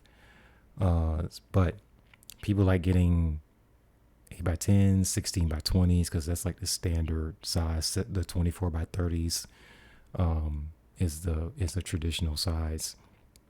But usually I talk them out of it, or I only put these options up here for the 3:4 ratio, or the 2:3 ratio. I mean, so there's that. Um, I have not tried out the slideshow yet. There are some other web hosting sites available. Um, I looked at them. There's maybe one other potential website as far as hosting that I can use, and they still use the same lab, but I'm just thinking about presentation. Um, I'll see how that goes. But yeah, so when I'm done, every print's gonna have a signature on it, the correct product sizes, pricing, all that type of stuff. And like I said, I got finished creating all the categories yesterday on the back end. And so now I just have to figure out which photos I'm going to start with on, just uploading. But that's all. What was that? The full screen? Okay. And then this is for sharing. Um, Facebook, X. I wish there was like a Pinterest icon over here, but this one's for comments. And like I said on the last stream, comments, questions, I can see them on here, and it's okay for you guys to post them.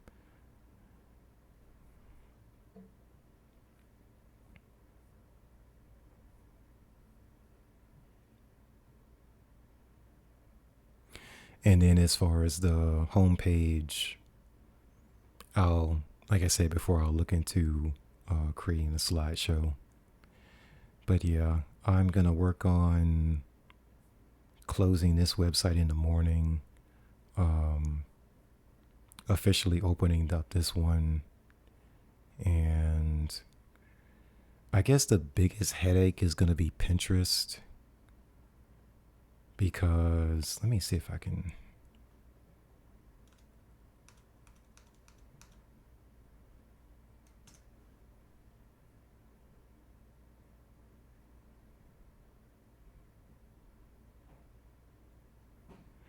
Yeah, because on Pinterest, I'm already verified.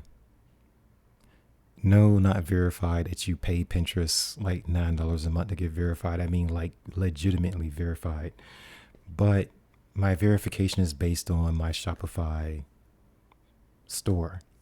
So since I'm disconnecting Shopify tomorrow, I'm probably gonna lose the my check mark, my verified merchant status, unfortunately. So I'm gonna have to dig in and set up my Pinterest tag into the new website so that it can read all of my photographs again. Yeah, so I can read everything again. Because now when I come to the business hub, I already disconnected the Shopify store, but all of my analytics and numbers and everything, it's still reading all of my photographs on Shopify. So I'm gonna have to disconnect all those and reconnect them through the new store, because everything in analytics is reading the photos on Shopify. So I'm gonna have to figure out how I'm gonna do this tomorrow. Because as far as impressions, engagement, that type of thing, like Pinterest is way better than my Instagram, Facebook, and X. So I really don't want to lose my my eligibility or be without it for long.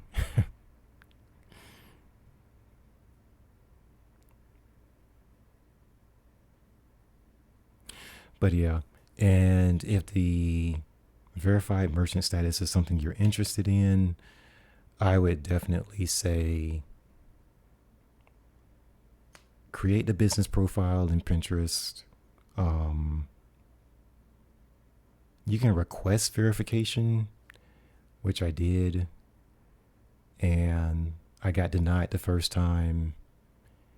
And then, but if you get a rejection letter, right?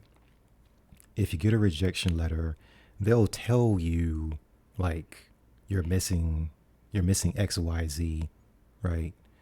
So you fix these things, then you can reapply for verification. And again, there's no monthly fee or anything like that. Like it's not like Instagram or Facebook where you're paying $12, $13, $15 a month to have that blue check mark, right? It's free. It's just that you have to legitimately earn the check mark. So yeah, I think you can use you don't necessarily have to use your real name. You just have to create your profile as a business. So your business name is whatever you choose. But basically my rejection letter came from all of my social media platforms were not consistent. Was a major point that they made. So gosh, it was at January that I reset all of my social media channels like from scratch. And the branding was the same, the marketing was the same, the links were the same, like everything was the same. And then I got an email from Pinterest in August. Like I got the rejection letter that November. I changed everything in January. And then in August, they emailed me and said, hey, we would like you to reapply, because I guess they were keeping track of what I was doing. So I went ahead and reapplied, and then I got the blue check mark. But if the only reason that they took it away a few months ago is there was no, like, they're going to track all your sales. So if you have like a really bad month of no sales going through their store, then they're going to say, hey, we need you to have a sale through your store. So what I did at that point, if I was having a bad month, is I would just buy something from my own store. And then that would ping on Pinterest on their hub. And then that would reset their whatever they do every 30 days. But yeah, they check your conversion, your engagements, all your stuff is like connected into whatever system they're using. So yeah. And let's see. Yeah, that's about it. So now I have to get rid of all of my pins, reset all the links to the new site, and go from there. Um, what's my most? I don't see it. My most popular pen. I don't know if I got rid of it already.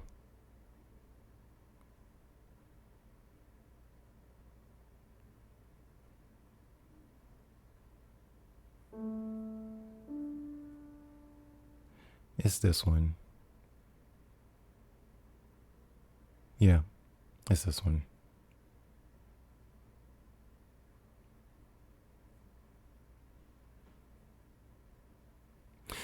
And this one has the music in back of it because I partnered or did a collaboration with an actual opera singer. And then her husband is a pianist. He plays piano really well.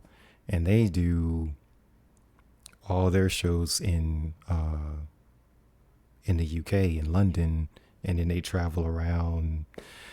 It's crazy. But anyway, we met on my old photography website when I used to use WordPress, and I was using the blog. She had a blog about her singing, and then her eventual husband had a blog about him on the piano. I liked her singing. She liked my photography. And eventually that led to I was able to use one of their songs as the background for this presentation. Yeah, and it did really well in terms of engagement when we promoted it. So there's that. But I have to go into fixing everything. Now, this milestone is basically 2008 when I started to 2018. All the photographs, well, not all the photographs, like my best or my featured photography that I have from there. But I have to, I'm in the process of creating another one like this, but this time around, I'm calling it Showcase. And so this is basically 2019 to last year. So for me, it's like all of my work has just gotten better. Now for this year, once I'm done with the new website construction, I have to look into what I'm going to actually create for this year. And my ideas so far, I feel like are going to be better than last year's ideas. So it's all about just every year just trying to get better, just trying to get better. And I guess I'll leave off on this on that note is just constantly try to get better. I guess years ago I stopped trying to compete with other artists, other photographers, because it's like there's just too many. There's too many good ones out there. So it's just like I kind of put my head down and just focus on just looking at my own work and improving my own work. So I guess my perfect example that I usually use is this one. Same location, same pond actually. And this is what I photographed in, what was this, 2012? Yeah, 2012. And when I captured this one, it's like, yeah, exactly. It's like you try to be better than your previous self. So this is 2012. I went to the local zoo. They have the Asian area, like they have an African section, Asian section, that type of thing. So I went to the Asian section. They have the Komodo dragon and the koi fish and the bamboo, and they have all that type stuff. So yeah, in Jacksonville. So I went there and I took a photograph of this yellow koi fish. Now at the time, this became my most popular photograph. Like everybody liked it. But then as the years go by, I started looking at it and I'm like, well, I can do better than this, right? So I kept telling myself I'm going to go back to the zoo eventually to take this photograph again. Um, I didn't go back to the zoo until about 10 years later. Um, yeah, was it 10 years later? Anyway, so this is 2022. Same pond. Of course, it's not the exact same koi fish, but this is completely different. This is like, compared to the one I shot 10 years before this, this is way better. So I don't know. I just meet a lot of photographers who are just beginning, and they're sad because they're sending me emails like, my work doesn't look like yours. Like I took the same or similar shot, like same subject, but I didn't end up with what you ended up with. And so I always have to go backwards and show them where I started. It's like, okay, this is where I started 10 years ago or 15 years ago. And this is where I am now. You just have to keep working on your craft. And then eventually you just keep working on it. You keep getting better. You keep learning new software. You keep buying more gear. You keep upgrading your monitors and your equipment and your like I used to work on the Wacom tablet, and now I use an Apple Pencil. And the Apple Pencil I find is much better. So it's just, you just keep getting better. And gosh, like the work I had at the beginning, 2012s and stuff like that, is like, wasn't getting a lot of traction in terms of like galleries wanting to exhibit it. And now I get a lot of invites. My work is harder to sell because it is photography instead of painting or sculpture or illustration. But yeah, it's I feel like it's in a good space.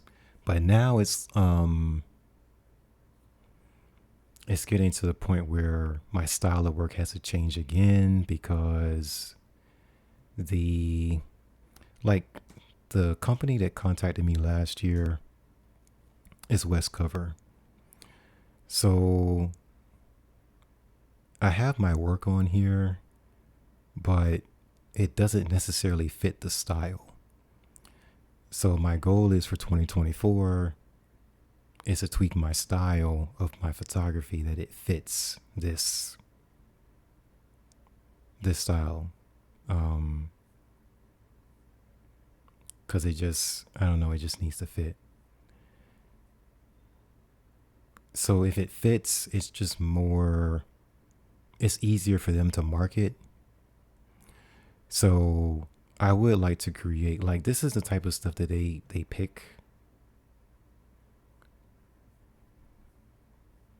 It's really traditional. Like, this has some contemporary flair to it, and it almost has like a minimalistic approach to it.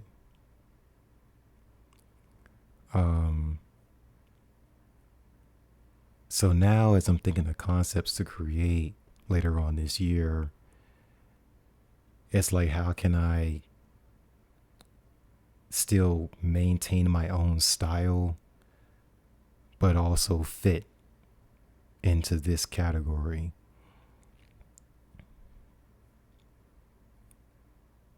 So yeah, I have a few ideas, but I haven't actually photographed anything yet. But this is the style. But point being is like I feel pretty good because they did approach me. I didn't know that they would be interested in my work, but they give you a page, and you just put on here whatever you want. And I believe their commission is 30%. Have you ever been to... No?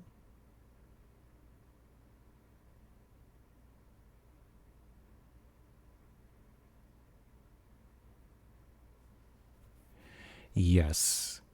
I would say go for it anyway. I would say go for it. Because, yeah, I mean, the paintings do get a lot of priority, right?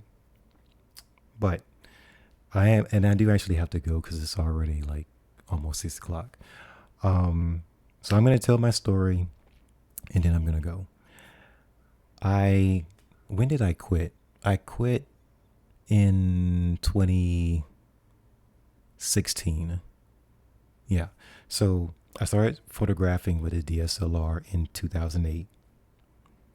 In 2011, I officially started my business. And in 2016-ish, 2017, I quit. Because I kept getting rejection letter. And people were saying that, oh, photography is not like skill, as a skill base. It's not the same as painting or illustration or sculpture, right? So, so I quit for about 3 months. I quit for 3 months. Around the 3-month mark, I got bored and I just started taking photographs because I wanted to take photographs. Like I was bored. So the end of that year, I think it was 2016, 2017, the end of that year, I got an email inviting me to submit some of my photographs to an art competition. And you had to pay $50 for the fee or whatever, but you get into this competition. If you are selected in the top 25, you get your artwork shown at, what was the art fair? The art fair in Miami, Spectrum Miami. So I was like, oh, okay. I'm in Florida, right? So Spectrum Miami, I'm thinking, okay, I can have my artwork on the screen. But my confidence at that point was so low that I'm like, you know what? I'm going to take my favorite work and I'm going to submit one piece and that's it. I'm not wasting any more money on this. So I went to this one right here and I submitted it to the competition, the contest. So I submitted before the deadline, of course. 3 weeks later, I get an email and the gallery tells me, you are one of the 3 finalists in the competition. So not only did I make it into the top 25, I made it into the top 3. And so I'm like, okay, I'm top 3. What does that mean? And the gallery, which is in Switzerland, they weren't even here in the United States. The gallery's in Switzerland. So they tell me that you get to print the work. It's not just going to be on the screen in a slideshow. You got to print your work, ship it to Miami, and the people who attend Spectrum Miami, they're going to come to the booth. They're going to pick their favorite, And the winner is going to get a 1-year contract to the gallery. So that means that if you win, you get a 1-year artist residency with the gallery in Switzerland for that year. And every gallery show that they have for the year, your work is going to be there on sale, that type of stuff, right? So, like I said, I entered reluctantly, paid my $50. 3 weeks later, I got the email I was in the top 3. And then I realized that I hadn't actually printed my work. I hadn't printed it out. So I hadn't printed my work.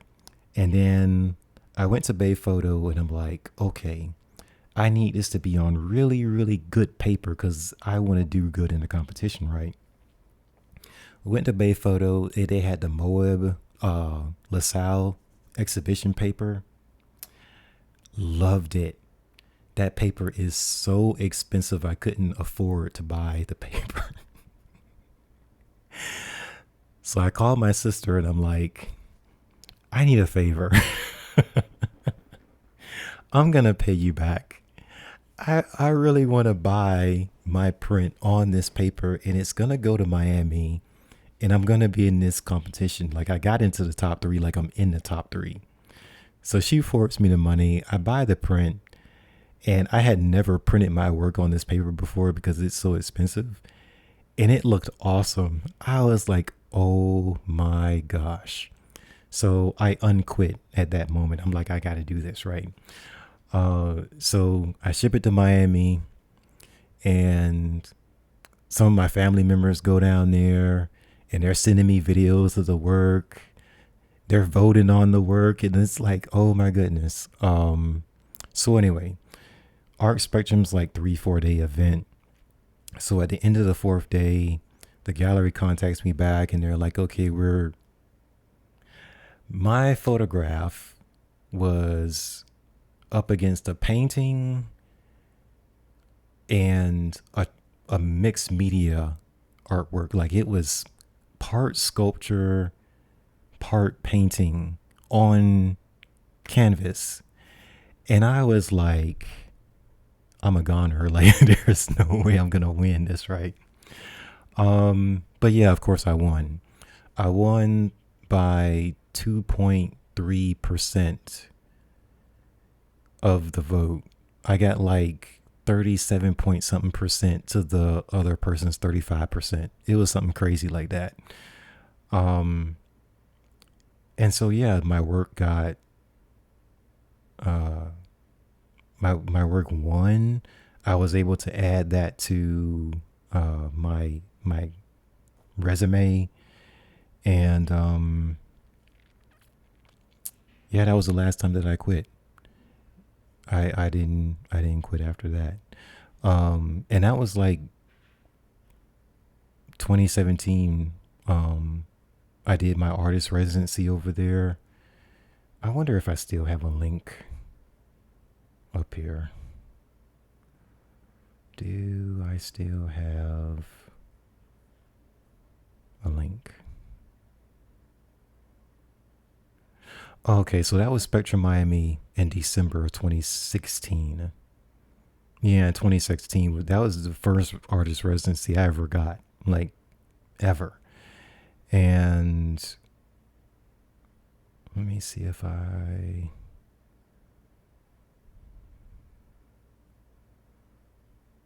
it's still here. Yeah. So these are the finalists. This is mine, of course. This is the painting. I don't know what they did with this thing. This was like sculpture on canvas with paint on it. It was something crazy. And then this was the screen, if it'll come. I don't. Okay, there it is. So that's the screen. I was trying to get to the top 25 so I can get my work on the screen. But the rules were, which I didn't even read the rules like completely through. The rules were, if you get into the top 3 as a finalist, then your work actually gets printed like over here. And yeah, So they had screens, they had work actually hung over here, they had work on this inner wall, and then on the outside of the wall they had more work hanging up, and people just came through and they voted. And it's like, oh yeah, these are the voting booths that were there. Um and you just don't know how people are going to respond to what you do, you know? Like that's the part that makes you nervous, but I guess it's that old saying that they say in basketball, like you can't hit the shot or make the shot if you don't take the shot. So you always have to try. So now you see on the left, well, no, on the right over here, that's my work. I think I printed a 24 by 36, somewhere in there. I made it large enough that it's noticeable. And like I said, I really like how the print just on that molded paper is really nice. And yeah. So you go through all the media day and then the pre-show and you go through all that stuff. Um, and then at the same time, in the back of your mind, you always have people telling you that, oh, this is not, you know, um, this is not real art, especially back then. Um, it's like it's not really an artistic craft, but yeah, I was really man, I was happy with it.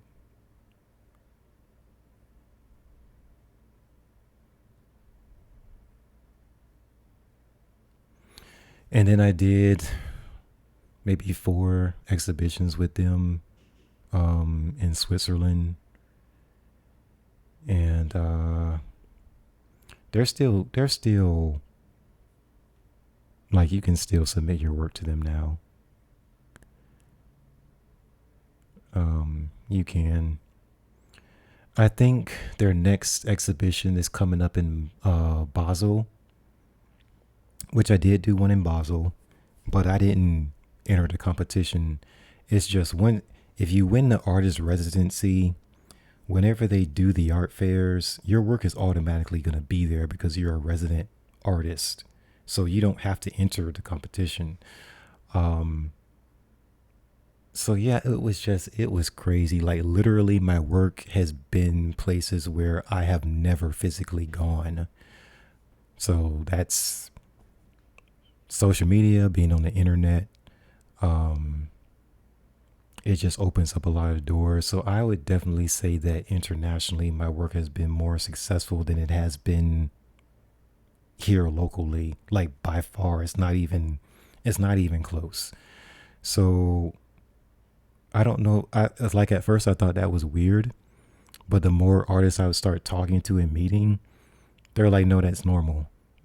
It's your work over in Europe can just be all over the place, and then you're back in the United States, and it's rough. It's rough to get into New York. It's rough to get like my work here shown in Jacksonville or Florida locally. Like it's rough, and I don't know why that is. Except for New York. New York is more. It's rough. It's like New York is more like a statement. Your work has to make a certain statement, especially if it's a photograph. Otherwise, you don't really get like that space or that recognition. Um, I have had my work shown at Expo before, but as far as success rate or like recognition or something like that, it's not the same.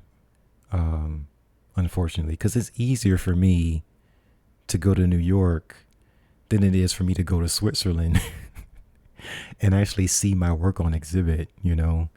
Um, I have had some stuff here as far as exhibits in Jacksonville, but again, it's just hard. And then the other thing that kind of hurts me too is that I'm more conservative leaning. Um, so my series, like, even though this series is from 2009, but it's still my most popular series for some weird reason. Um, but it's from 2009 when I shot this, and I actually did it for one of my college projects. And, but we had to do something that was personal to us. So I made they call it it's a religious subject. It's a Christian series of work. And so once they start reading my description here and descriptions of the work, and it starts talking about God and goes into all these details, the people here in the US, they start like shying away from it, like, no, we can't. We're not gonna, there's no promotion for it, there's no anything like that for it. But I did run into one person who actually published it for me, who's in New York, but actually that's what his article was about. He looked at the series because I was submitting my work, submitting, and people were saying, this is your best series out of everything that you have so far. So I'm submitting the work, submitting. And he looked at my work and he was like, this is not gonna get shown. This is not gonna be popular. And he actually published he published an article about that in his art creative magazine, and they had a major magazine. It was like a big deal. But I was like, I almost took it as a backhanded compliment, but he ultimately he liked the work. Like, he likes it. Does he agree with the message? No. Believe in God? No. But in his article, he explained that we should be, I don't know if open is the right word, or accepting. Well, we're really not accepting, but it's just like, just because someone believes in something different than you doesn't mean that their work is terrible, right? Like, you can disagree with someone's stance on a subject and still respect the work that they do. And I thought that was really important, and I was happy to oh man, I was happy to get that article written from someone in New York. When was that article? That was in 2015. And that was Creative Fluff magazine. Now, Creative Fluff isn't around anymore, but Fred McCoy, he's still working in the art industry. But he gave me a break on that one. He really did. Because mind you, I said in 2016 I quit, right? For like 3/4 of that year, I just wasn't really getting any substantial progress, and so by that summer I was just done. And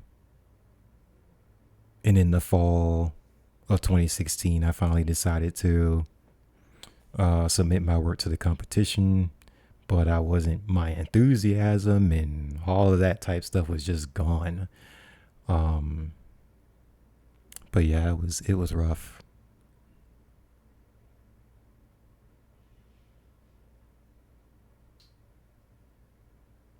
Oh, you shoot gospel concerts.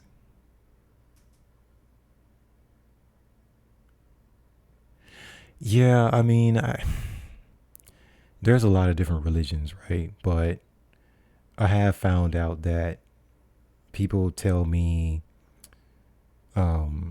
Christianity is very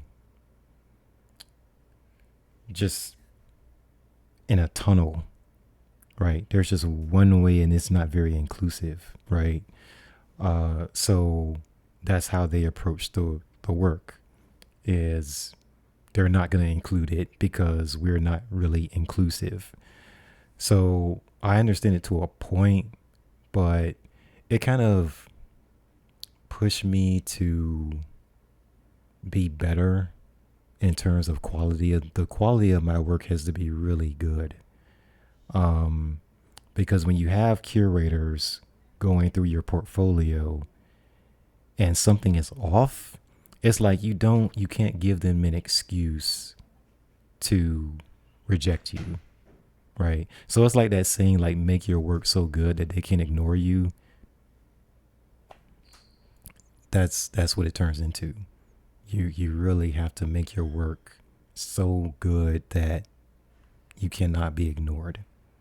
Now, do they agree or co-sign anything that I have that's about God? No. And as far as my entire inventory goes, I only have one series. I have 11 photographs out of over 200 photographs that's really about God. Because that 2009 series, I really needed a foundation, like a starting point, and that's where I had to start for me, because my faith and my belief and all that was shaky, and so I was like, I really had to identify, like, where am I as an individual, not about what my friends believe or my parents believe or my siblings believe or this other person believes or what this expert says. It's like, where am I as a person? And so when I created the series, it's the most personal to me. And that's the part that seems like people get attracted to, even if they don't agree with the message. So when I sent it to the competition and the people had to vote for it in Miami, 95% of them probably are not like Christians, right? But it's a thing of, I don't want to say I wanted to prove a point, but I just want to show that you have to create something that's high quality. And if it's high quality, then people are going to approve of it or accept it or acknowledge it in some form, right? So that's what I was going for.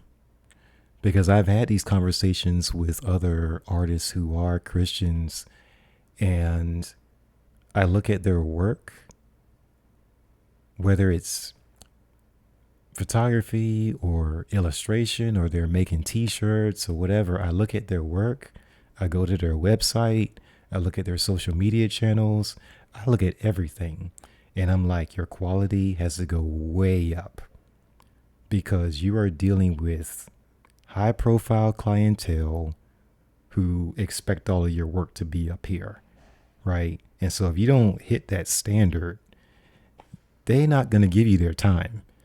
It's just not happening. So that's why I give myself burnout and just try to make sure that everything that I put into the work, into the presentation, into the social media channels, into the marketing, it all has to be up there. And since I don't have a team of people that I work with, I get burned out. I do. And so that's why I came into this year and I'm like, either I'm going to have to quit or I'm going to have to automate the process so that I'm not just on the hamster wheel. But yeah, thank you everyone for tuning in. And I went down kind of on a rabbit hole, but I thank you for the follows, and I will check out the links on Discord. Yeah, I think I'm following like 2 things on Discord. I'm still trying to figure out how it works, But anyway, I've got the forums saved that I'm a part of, I believe. But I will look at the DMs and the links and whatnot. And then I'll get into that. So yeah, for the rest of the day, I'm going to continue to add stuff to the gallery. Like I said, it's going to be well over 200 photographs. Excuse me. Right now, about 50 or so are available. So it's going to be a few weeks that I'm going to be on this. And then I will continue to update you guys on the progress that I'm making. But for right now, that's pretty much all I have. That's pretty much all I have. Yeah, so that's the short of it is just, you just have to keep going.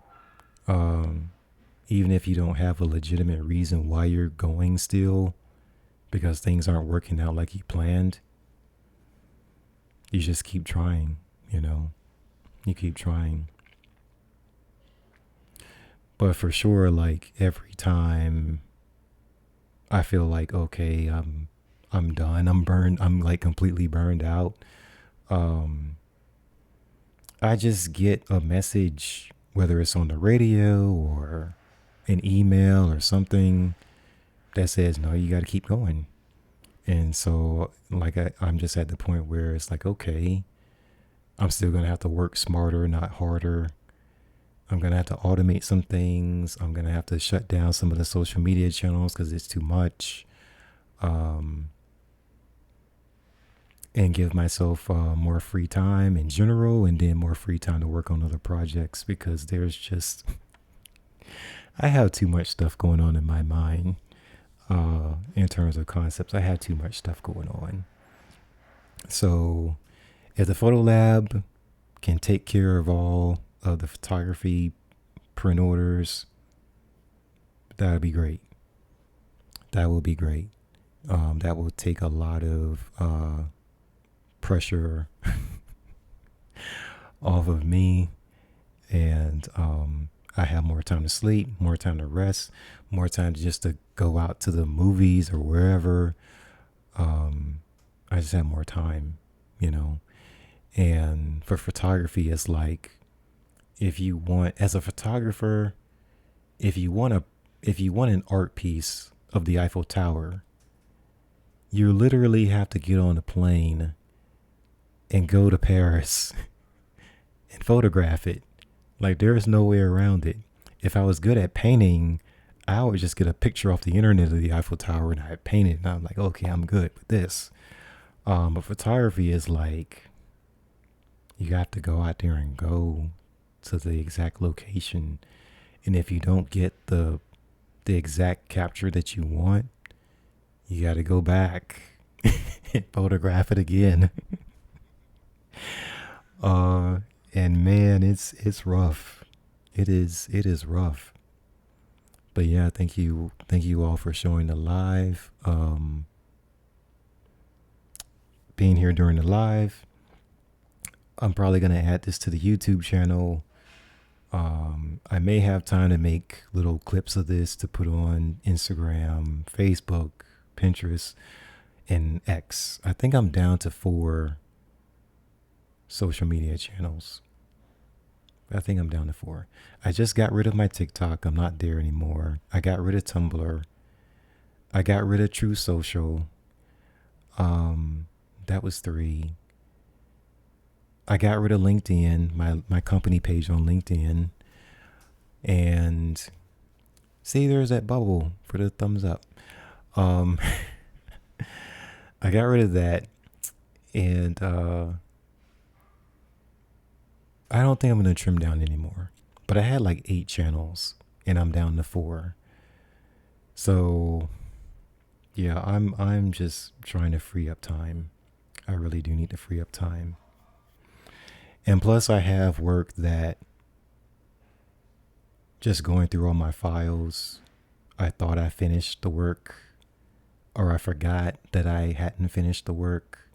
So they're like 80% finished, but I never published them.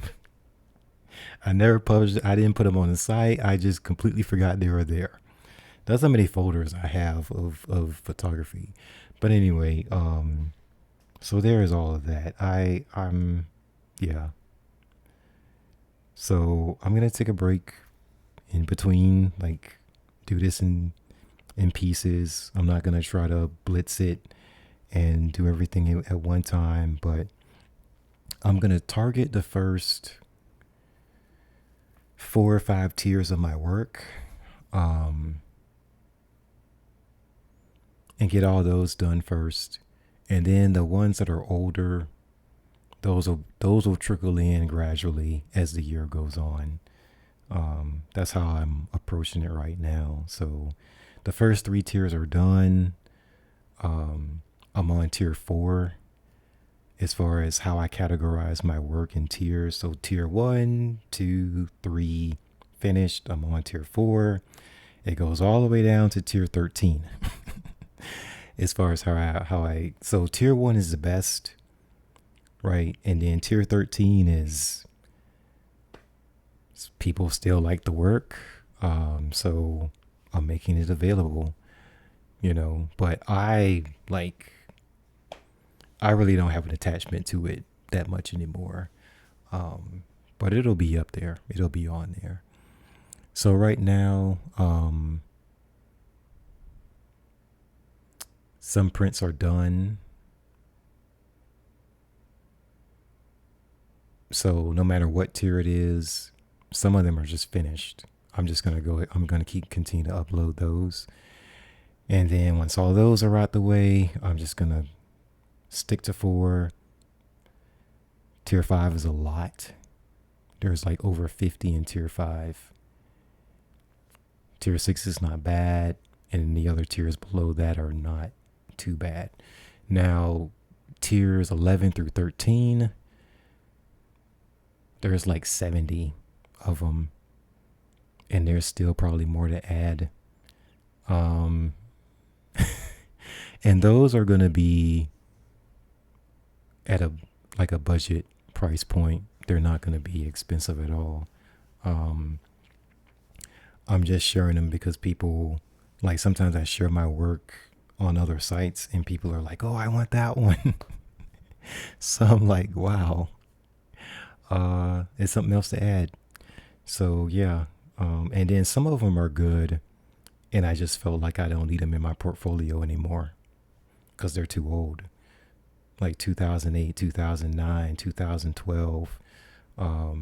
They're still fine, but I can't market them to the high end or high profile clientele. I just can't. So there's that. But thank you guys for tuning in, and I'll see you on the next stream. Take care.